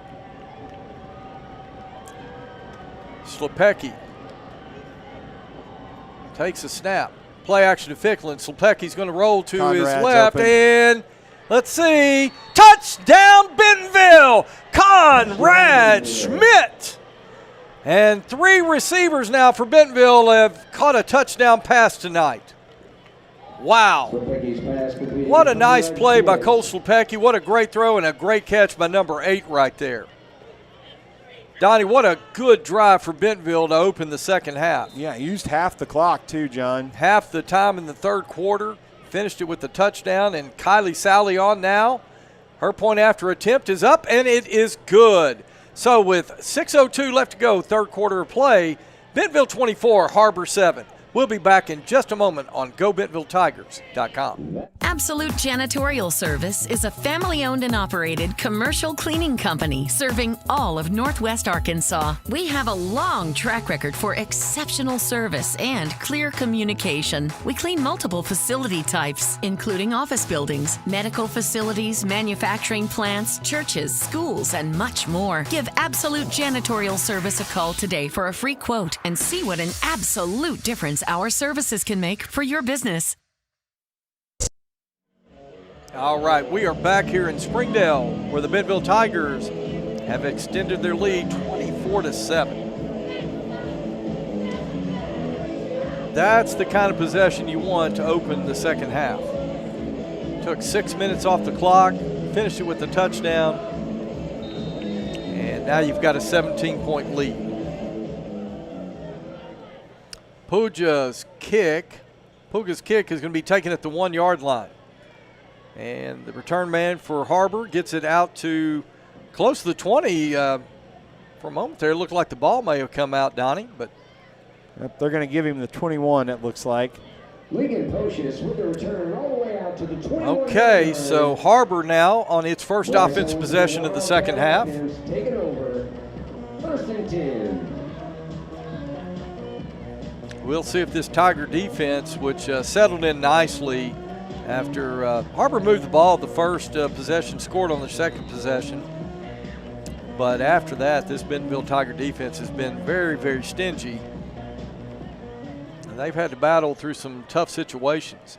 1st and 10, Bryce Owens now takes the snap. Owens going to run to his right, and he is going to be smothered. Is that Robbie Dubray? Yeah, number 55, yeah. Robbie Dubray. Robbie Dubray, man, what a play that time. Look at him. Good shot of Robbie right there. John, he whipped his offensive lineman, read that quarterback draw, and brought him down for a 5-yard loss. Yeah. Getting congratulated there. Ethan Hoffman, number 97, telling Robbie good job. Looks like number 98, Kellen Rona in the ball game. Good to see him back at the nose tackle position. Owen once again empty set. He's going to roll to his left. Fumbled it. No, that's a forward pass. Sorry. That's okay. Yeah, they ruled it an incomplete pass. Yeah, I guess he intentionally pushed it forward. He pushed it forward. It just came out right as he got hit, so I'm sorry. I got a little excited there. If you've watched Kansas City on any number of Sundays over the last few years, Patrick Mahomes does that on a regular basis. 3rd and long, though, John, for the defense.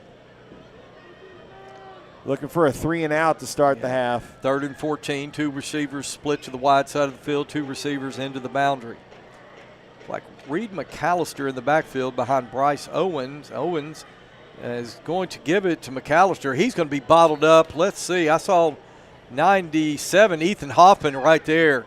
Makes a great play. So how about that defensive line in that series, Donnie? Robbie Dubray, Ethan Hoffman, Kellen Rona back off injury. Good to see him back. Har-Ber's going to net -1 yard on that drive.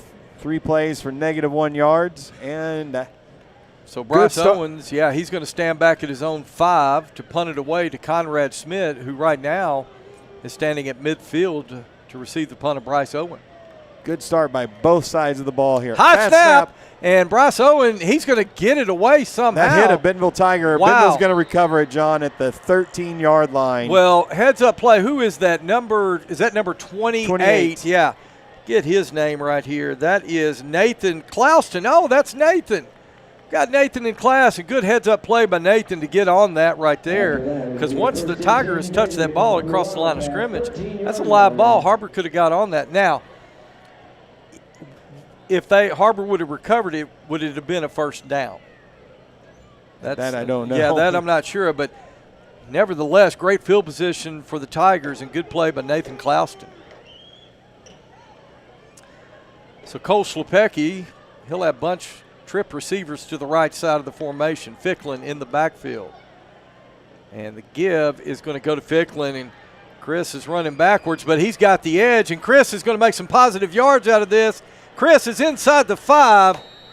Chris Ficklin on the carry. Donnie, I'm just telling you, Chris, a senior, when this season's over, it is going to be sad not to see him get to run for the Tigers anymore. I agree, John. It has been a treat to watch number 0 make runs like that. Yeah.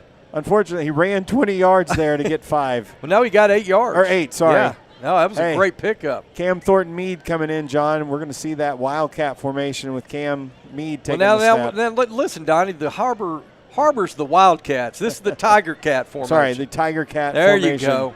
All right, 2nd down and 2 now for the Tigers. Cam Thornton-Meade, he takes a direct snap.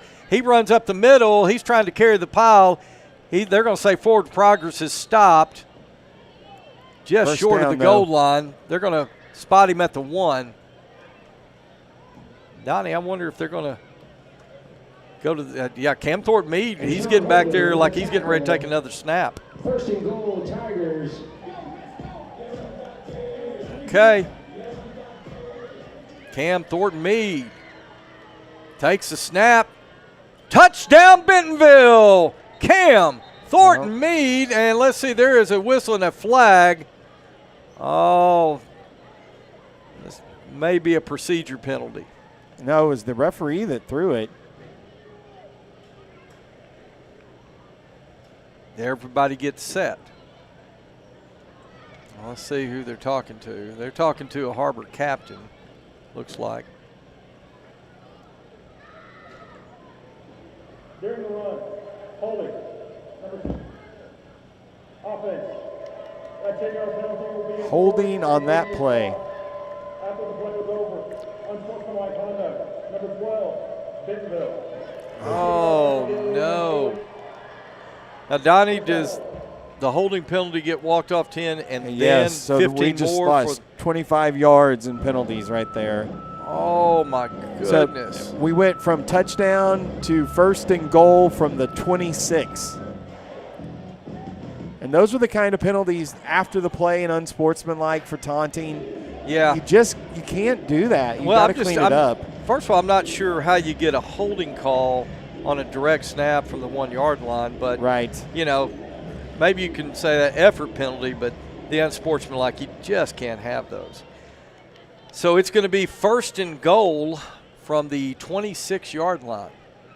Schlepecki going to roll to his left, now throws back to his right, and that's going to be that's going to be pass interference. Pass was intended for Jack Dunn, number 11, but they are going to call pass interference on number 21, Tony Berry.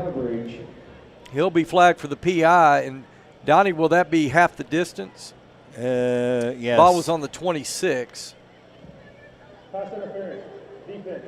So I guess they'll spot it down around the 13 where it will be first and goal again. First and goal from the 13. The other part about this, Donnie, the clock now is 3 minutes, 13 seconds left to go third quarter.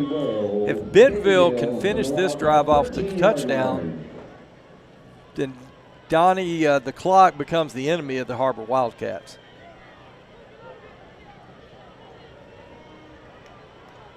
Okay, first and goal from the 13.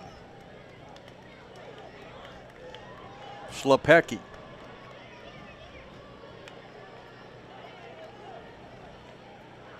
Give goes to Ficklin, loses footing, but that regains his balance. Yeah.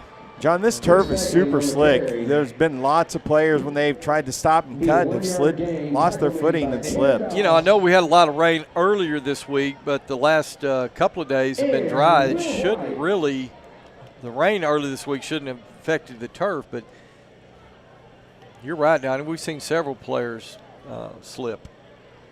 So it'll be second goal now. Once again, now they gave him a yard pickup, second goal from the 12. Tripped receivers out to the left.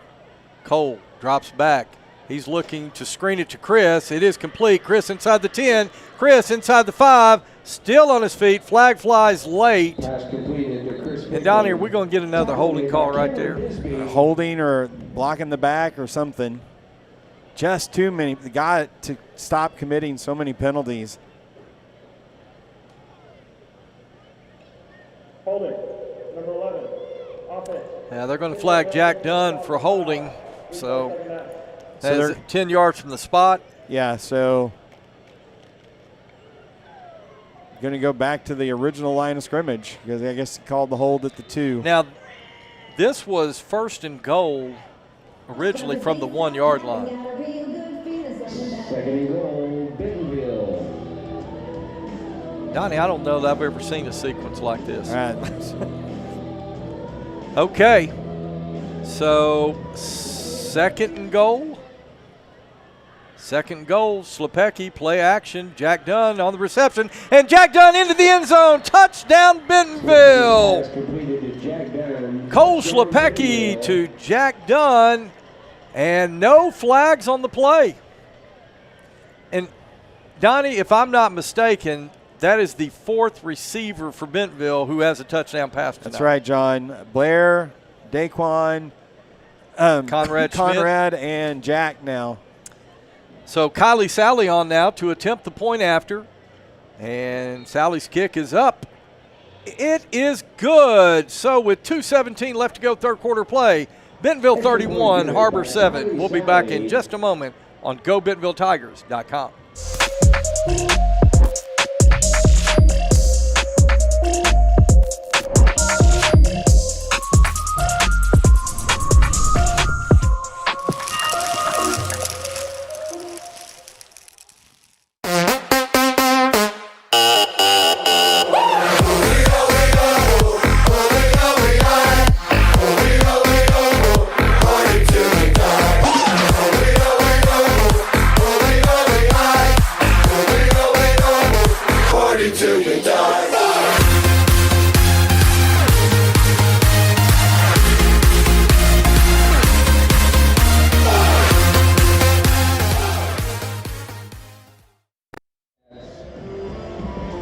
Okay, we are back at Har-Ber Wildcat Stadium where the Bentonville Tigers are in command, 31-7. Well, Donnie, 2 offensive series for the Bentonville Tigers here in the second half and 2 touchdowns to show for it. Although that last offensive series, too many penalties on both sides. Right. Both sides had committed penalties. That was just kind of a strange sequence. It felt like 5 or 6 plays in a row where there was a penalty on somebody. I think Bentonville scored on their second down play, but it was really like the 10th play of the drive. But the bottom line is Bentonville offensively 2 touchdowns on 2 possessions here in the second half, and they have taken command of this ball game. It'll be Bryce Owens now. Offset pistol.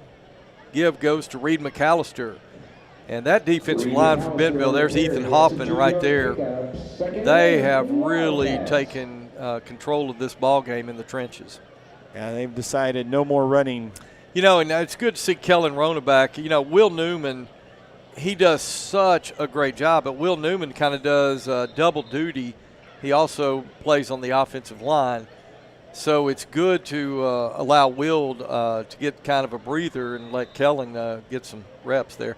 Now that is number 64 coming into the ballgame for Bentonville. Jeremiah Gilmore. We're going to have a false start. Everyone moved but the center. Yeah, you know, I'm sure most of you guys out in Tiger Nation know Tony Cherico, defensive line coach. Year in, year out, Coach Cherico just always does an amazing job. All-American at Arkansas Razorbacks, plays nose tackle, just an all-around great guy. Also head coach of the Bentonville Striking Tigers bowling team, and he does a great job with these young folks. Bryce Owens now throws out to the right. It is complete to number 13. He'll be run out of bounds and around the 21-yard line. He's going to get the penalty yardage back, and that's about it. Grayer Graham. Hope I'm pronouncing that correctly. Yeah, Grayer. I asked the Har-Ber Har-Ber crew earlier. Another third down and long for this defense, John. Well, since that first couple of possessions Har-Ber had in the first half, this Bentonville defense has just been ferocious. Okay, third and long here, 3rd and 9. Bentonville's defense showing pressure off the edge. That's number 41 for Bentonville. That is Braxton Rupert. Wow, Braxton Rupert came off the right edge right there, and Bryce Owens, well, he's having trouble getting up. Yeah. Donnie, you mentioned in the first half he looked like he was a little shaken up, but he's gonna punt it away, but boy, he's getting up slowly. Cam Thornton Meade also there, John. Both the linebackers came on a blitz, and they both ran free to the quarterback. That Bentonville defense just having fun right now. Yeah, Owens is hurt. So Conrad Schmidt going to stand back at his own 45-yard line. The punt is going to bound and go out of bounds. Let's see where they walk it up to. You can see the official right there at the 45-yard line of Har-Ber. So it'll be great field position for the Bentonville Tigers. 44 seconds left to go. Third quarter play. And Bentonville has control right now. Everything going right for the Tigers here in the second half of play.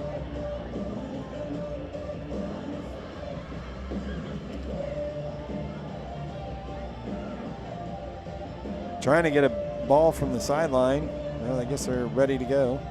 It'll be 1st and 10 Bentonville from the Har-Ber 45-yard line. Schlepecki looks over the defense. Har-Ber showing pressure, coming off the edge. Give goes to Ficklin. He's got a big hole. Ficklin cuts out. He's going to get inside or close to the 30. They'll say he's driven out of bounds at the 31-yard line. That's about a 13-yard pickup on 1st down for Chris Ficklin. Donnie, how many yards? I'd say he's probably close to about 100 right now. Be close to around 100, yeah. Like I said earlier, he's averaging over 6 yards a carry. And that's going to go up after tonight.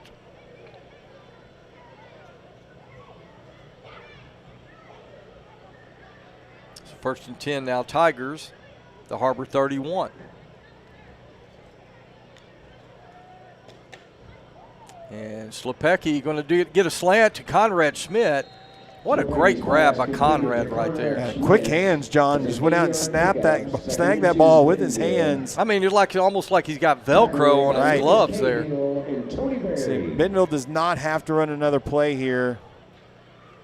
Let's see if it looks like we're going to try to get one more off. Yeah, I've talked before. I've got Conrad in class. I'm fortunate to have a lot of these young men in class. And no, we're not. Sorry. Schlepecki just said, no, we're going to take it to the 4th. But, just a great group of young men. So that's going to do it for the end of the third quarter play here in Springdale.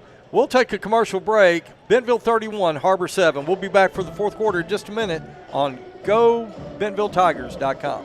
Jack Links presents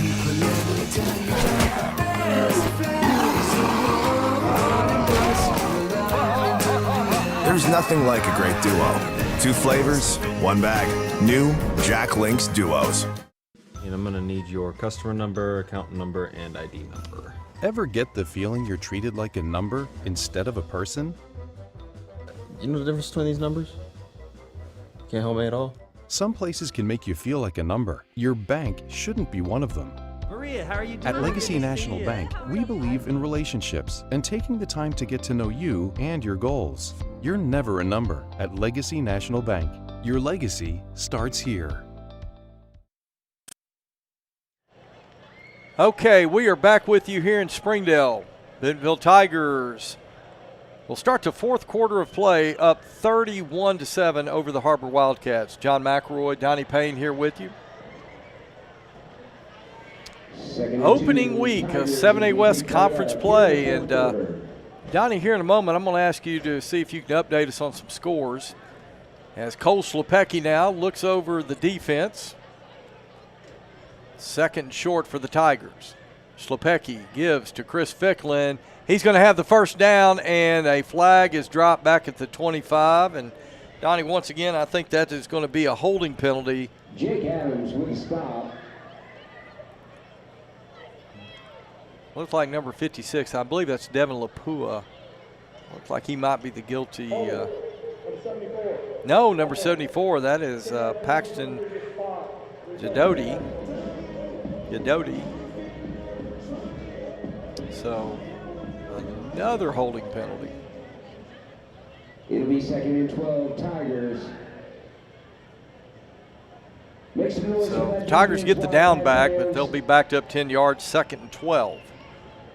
And this time, trip receivers to the left. Ficklin, one of the wide receivers to the left side.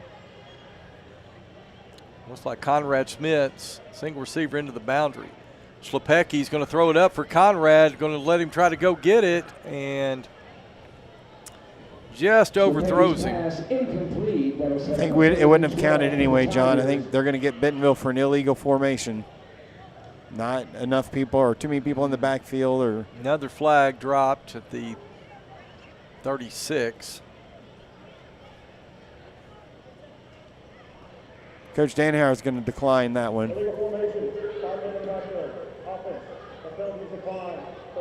So make it 3rd down and 12 for the Tigers. That'll set up a 3rd and long for this Wildcat defense.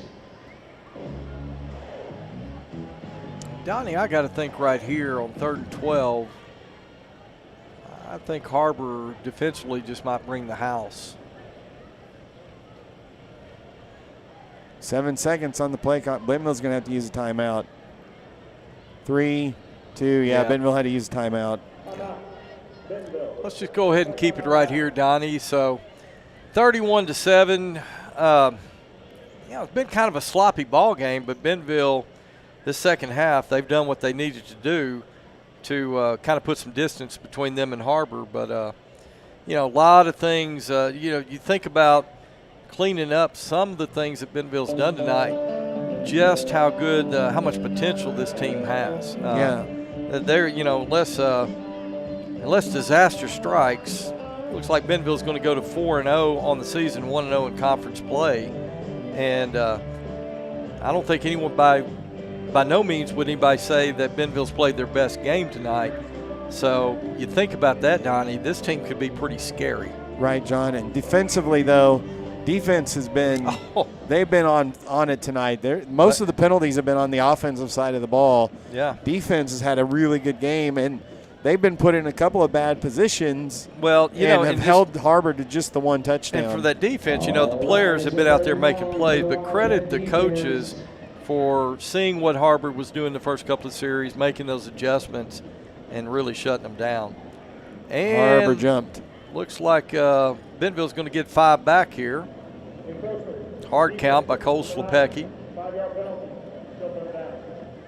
So that's going to make it 3rd and 7 now, a little more manageable.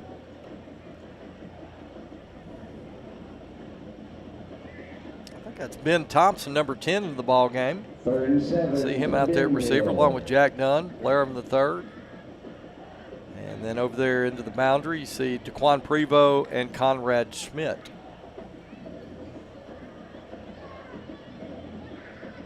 Har-Ber's bringing everybody. Yep, Slepecki's going to throw it up to Blairham III, and he's going to have the catch, and touchdown Bentonville! Blair Irvin III carries the Har-Ber defender the last 5 yards into the end zone, and Blairham III's got his 2nd touchdown reception of the night. John, they brought the house, and Cole just lobbed it up and to give Blair a chance, and Blair was able to go get it. And then, like you said, drug defenders into the end zone. You know, Cole just so smart, understanding what's going on, and knows he's got talented receivers, threw it up, let Irvin catch it. Now Kylie Sally on. Her extra point attempt is up, and it is good. So with 11:41 left to go in the ball game, Bentonville 38, Har-Ber 7. We'll be back in just a moment on GoBentonvilleTigers.com. Feature hot side, feature chill side. 2 flavors, 1 bag. New Jack Links Duos. I feel good. Super fly, super good, shoulda, coulda, knew I would. Super fly, super fresh, ask your mama, she's impressed. Super fly, super cold, super mean, super nice, super clean. Yeah, you know what? So good. Yeah, well, always so good, so good, baby. So locked into the key on A. In my belly, I'm Frito-Lay, crispy golden creme brulee, rare. We welcome you back here to Springdale, where the Bentonville Tigers have gone up 31 points, 38-7. Donnie, am I correct in saying 3 offense possessions, 3 touchdowns for the Tigers this half? That is correct. Blair III with 2 touchdown catches, Jack Dunn with 1, DeQuan Prevost with 1, and Conrad Schmidt with the touchdown catch. And the pooch kick here will be taken at about the 28 and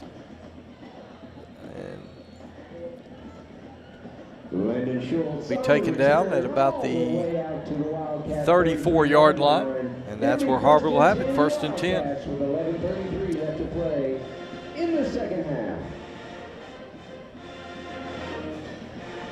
Well, Donnie just looks across the way, and you can hear them through our microphone there. The Bentonville Pride Marching Band, they are sounding great tonight. They made the trip over, and we'll always like it when they're here. As Bryce Owens now, he's going to hand to, I believe that's Reed McAllister.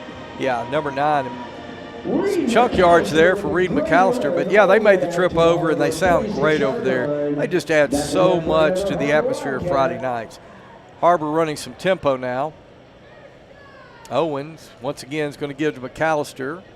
That was Har-Ber's first down in the second half, John. Wow. 2nd and 8, Wildcats. And the Wildcats, they're working quickly. Yeah, the band tomorrow, Donnie, they're going over to Owasso for competition.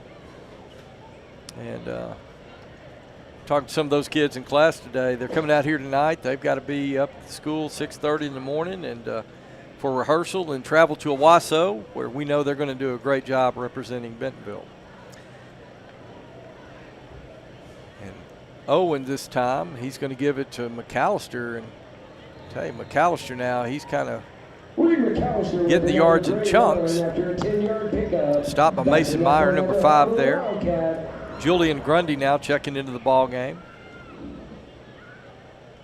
See Ethan Hoffman there, number 97. Jeremiah Gilmore, number 64 at the nose tackle position. 1st and 10, Har-Ber. Owens going to throw to his left, and yeah, you saw what I saw, Donnie. Who was that? That was Eli Pearson. Yeah, thought maybe for a second he was going to step in front of that pass, but I think he was there just enough to make sure the receiver wasn't able to catch that one. Incomplete, stops the clock, 10:09 left to play. John, out at West 31, Fayetteville 14 now. 5 minutes left in the third. Yeah, I think that's going to raise a lot of eyebrows, that score right there. So 2nd down and 10, Owens. Now he's going to throw deep, and that is incomplete. Let's see. Number 1, Aiden McCarthy in on the coverage, along with Mason Meyer, I believe, was over there. Flags all over the field.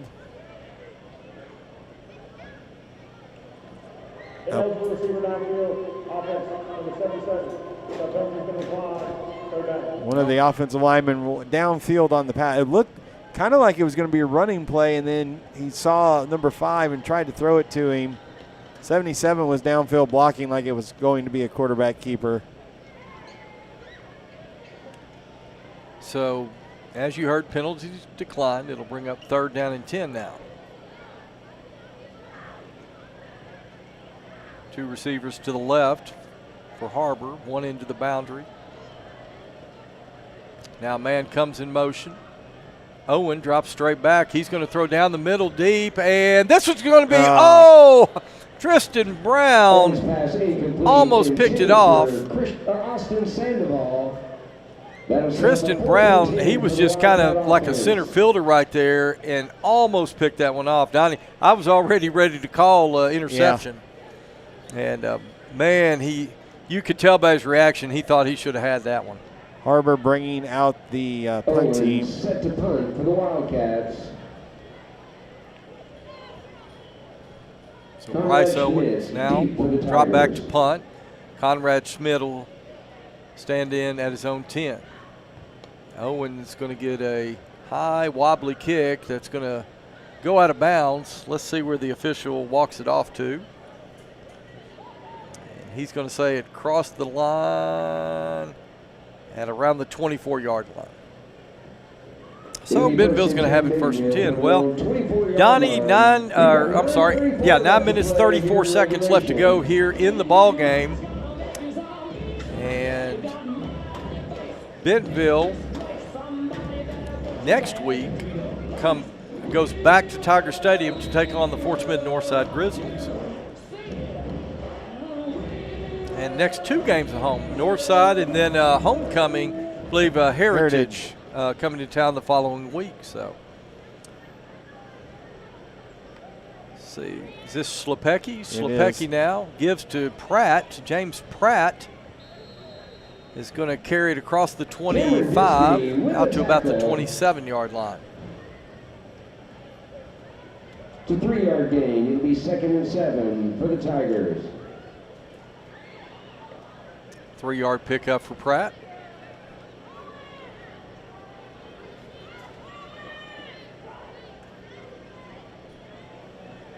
All new receiving core, though. Starting offensive line, Cole's out there, but new running back, new receivers.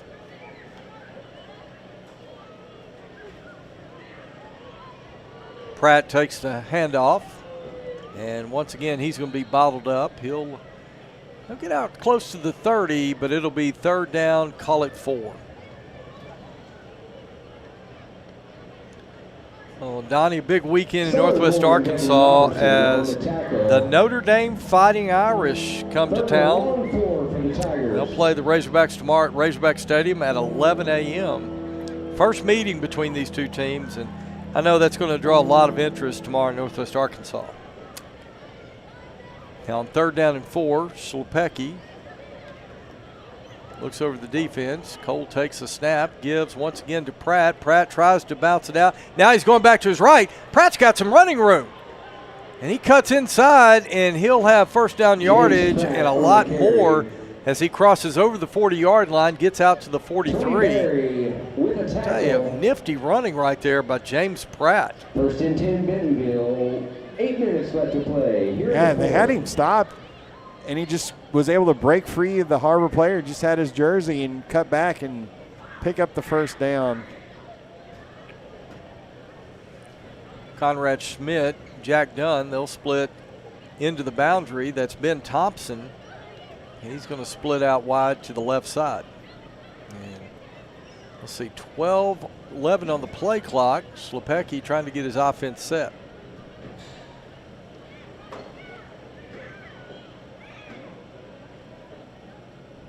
goal gives once again to James Pratt, and James Pratt moving the pile forward. James Pratt on the carry again.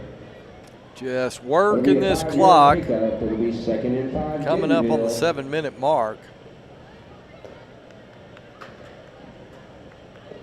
Andy Barbosa. Now, Donnie, the score was 17-7 at half. Bentonville had a 10-point lead, and I don't think anybody in Tiger Nation was too comfortable with only a 10-point lead. You felt good about how the defense was playing, but boy, the offense has really been productive here in the second half. Now just draining the clock. Probably going to be another handoff to Pratt.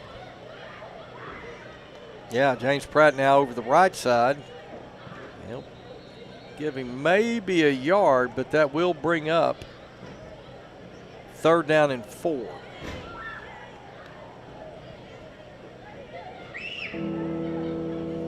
Lucas Cahill with another tackle.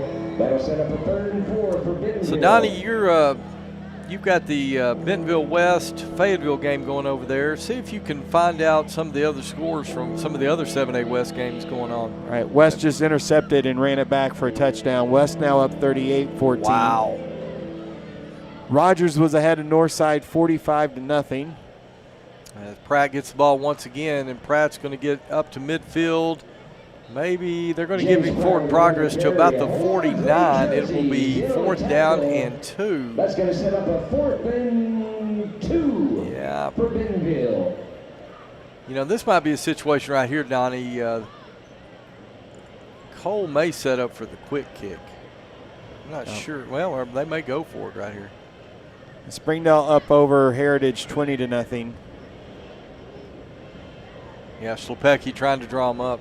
Say that again, Donnie. I'm sorry. Springdale 20, Rogers Heritage 0. Rogers 45, Northside 0. Last update on that one. And then 38-14 West over Fayetteville. And Bentonville's going to jump there. False start, number 56, offense, 5-yard penalty, 4th down. Okay, so false start on the Tigers. And now let's see. The punt team. Yeah, now the punt team will come on. Punt team onto the field for Bentonville. Zach Miller deep for the Wildcats. So Cooper Dix now do the punting duties for Bentonville. Referee back his own 31. Referee wound the clock. He should not have because it came out of a timeout. The clock should have been stopped. But hey, Bentonville will take it. That's okay.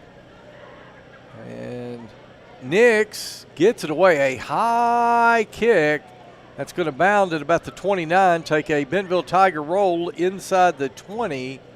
After the punt, and it will be down with the nose of the football touching the 20-yard line. In regulation. Okay, so 4 minutes, 37 seconds left to go. Bentonville just trying to run out the rest of the clock, so they will go to 4-0 on the season. Scores out of the East: Conway 44, Little Rock Southwest 7, Bryant 50, Little Rock Central 0, Little Rock Christian 42, Cabot 10. Cabot having some struggles here early in the season. And on 1st down, looks like this is going to be a false start, on Har-Ber.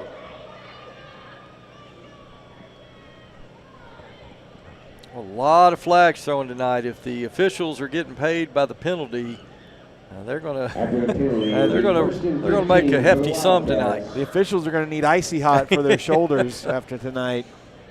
Okay. 1st and 15. Owens going to throw to his left. Owens pass and that is complete. Trayson Wright. It's a great catch. Trayson Wright on the reception. 2nd and 11. I'll give him 4 yards. It'll be 2nd down and 11. Clock stops as he went out of bounds. 4:31.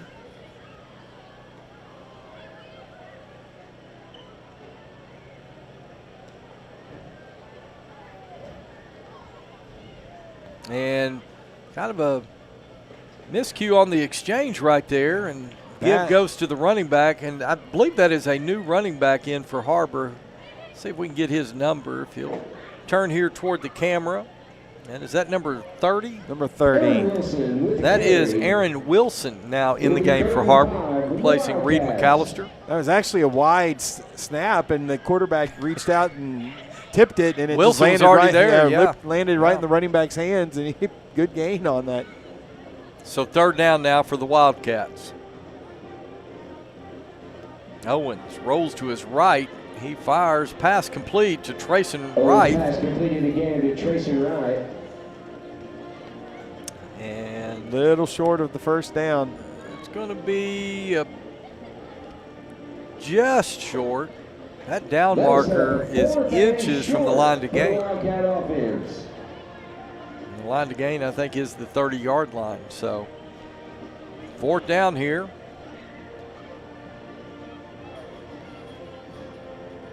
Owens gives to the running back. He's going to be stopped short. And Bentonville is going to get a turnover on downs. Number 21, Aiden Muff, in to make the play for Bentonville. Great job, Aiden Muff. And with 3:38 left to go in the ball game, Bentonville is going to have great field position at the Har-Ber 29-yard line. Yeah, imagine now, though, John, we are going to see a lot of James Pratt, I would imagine. Pratt, and it looks like Cole standing off to the side. So Evan Canode will probably be in at quarterback on this drive. Well, let's see. Yeah, you're right, Donnie. Number 16, Evan Canode, will come out as a new signal caller as Cole Slepecki's night is over. Oh, he put up some big passing yards tonight. He's got James Pratt in the backfield. Canode hands to Pratt over the right side. And Pratt is going to be inside the 15. Still on his feet. Inside the 20. Flags fly. Our offensive lineman is going to get called for aiding the runner, John. James Pratt. Because he kind of grabbed him and spun him back around. You can push from behind, but you cannot help the runner go forward like that. So pushing him from behind is okay. It's okay, but he was pulling you can't him. you can't pull him forward. Number 56, offense. And I didn't know that was a 15-yarder. That's we have seen penalties I didn't even know existed tonight. You know, most officials are not they're gonna let that go, honestly, John. Yeah, well, I'll tell you what. Pratt kind of just fell into his arms, and he kind of just turned him around and then let him go, but. They might use this game as a clinic for, all the different kinds of penalties. Maybe these guys are getting paid by the flag tonight. Oh, I tell you, they're doing a good job. The guys are committing penalties. They got to throw the flags. So, all right, Pratt on the carry, and Pratt's got some running room, and he's going to be about 3 yards shy of the line to gain. Now, it's just been a real strange ball game. Just never really seems to have gotten into any kind of rhythm. It'll be 2nd and 3, Bentonville. Well, let's see. We've gotten an aiding the runner. We've got 2 disconcerting signals, which I don't know that I've ever seen that called in as many years as we've done football. And they've gotten it twice tonight on Har-Ber. Oh, and Bentonville got called for it, actually. I forgot at Union. Yeah, that's Bentonville right. got called for it. Sure did. Okay, 2nd down now and 3. Evan Canode takes a snap, gives to Pratt over the right side. He's got the first down, and another flag comes in. He's going to call hold on Bentonville. On the tackle, flag on the field.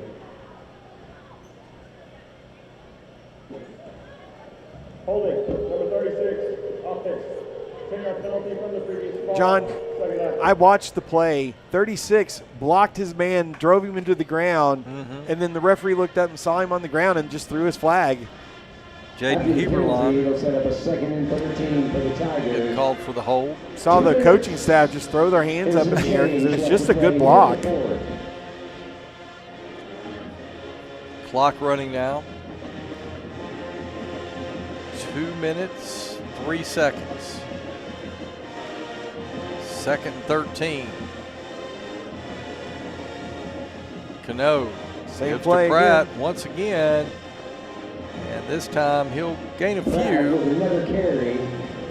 up to the 29. And Cider Moore with another tackle for the Wildcats. just keep the clock rolling. Now, starting offensive linemen are being subbed out one at a time here, John. So we've got a lot of backup linemen in now also. Well, let's see. It's going to be third down. Donnie sure would like to see Bentonville get a first down right here and just go ahead and run this clock out. So on 3rd and 10, Evan Cano now. He'll have James Pratt just to his left. He'll give to Pratt, and Pratt's going to run into a wall of Wildcats. Bentonville ran that play about 7 times in a row there. Now inside a minute, it'll be 4th down. Play clock at 35, so Bentonville can run this down to about 20 seconds. But unless Bentonville gets a first down right here, it'll be a turnover and downs. Har-Ber will have a couple plays, and this one's going to be over. And looks like 13 on the play clock, 11 on the play clock.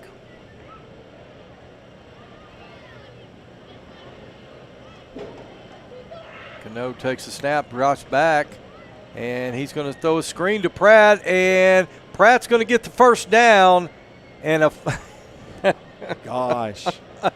A flag comes in at the end of the play. Donnie, 20 years, we've seen a lot of games. I don't know that I've seen a game with this many flags. There's had to be at least 20 penalties. And Bentonville's backing up. I don't know what's going to be called here. We'll find out.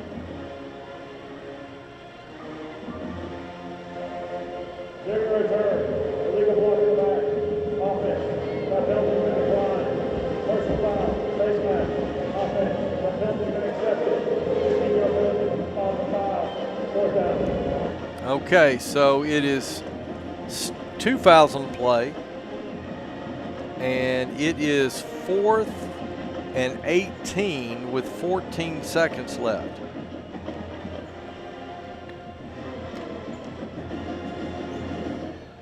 Bentonville, they're winding the clock.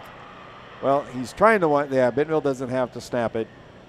Okay. It was a live action play, so the clock would have started. And as the last 5 seconds roll off the clock, that is going to be the ball game. Well, a conference opening win for the Bentonville Tigers as they come here to Wildcat Stadium, and they will walk away with a 38-7 win over the Har-Ber Wildcats. Bentonville's offense got going in the second half, Donnie, but the story of the night was this Bentonville defense. Your final thoughts on the ball game? Yeah, the defense, John, pitched a shutout there in the second half. Only allowed, I think, 2 first downs in the entire second half. The offense was the big story of this game tonight. I'm sorry, the defense was the big story of the game. Offense sloppy in the first half, got it going some there in the second half, but a lot of penalties, John, on Bentonville being called tonight. Bentonville could have had even more points, had 2 or 3 touchdowns pulled off the board on penalties. All right, well, folks, that's going to do it for this broadcast of Bentonville Tiger football. We'll be back next week at 6:45 live from Tiger Stadium as the Bentonville Tigers take on the Fort Smith Northside Grizzlies. Before we go, once again, thank our live stream broadcast crew, Josh Amadei and Sanjay Sanjit up there on the main shot. We've got Nadia Nair, Bree McCleary down there with the field cam, and want to thank Beverly Harrington on the production computer tonight, doing a great job running the show for us. So for my broadcast partner, Donnie Payne, I'm John McElroy saying so long from Springdale, where the Bentonville Tigers go to 1-0 in 7A West Conference play, 38-7 over Har-Ber. Have a good evening and stay safe.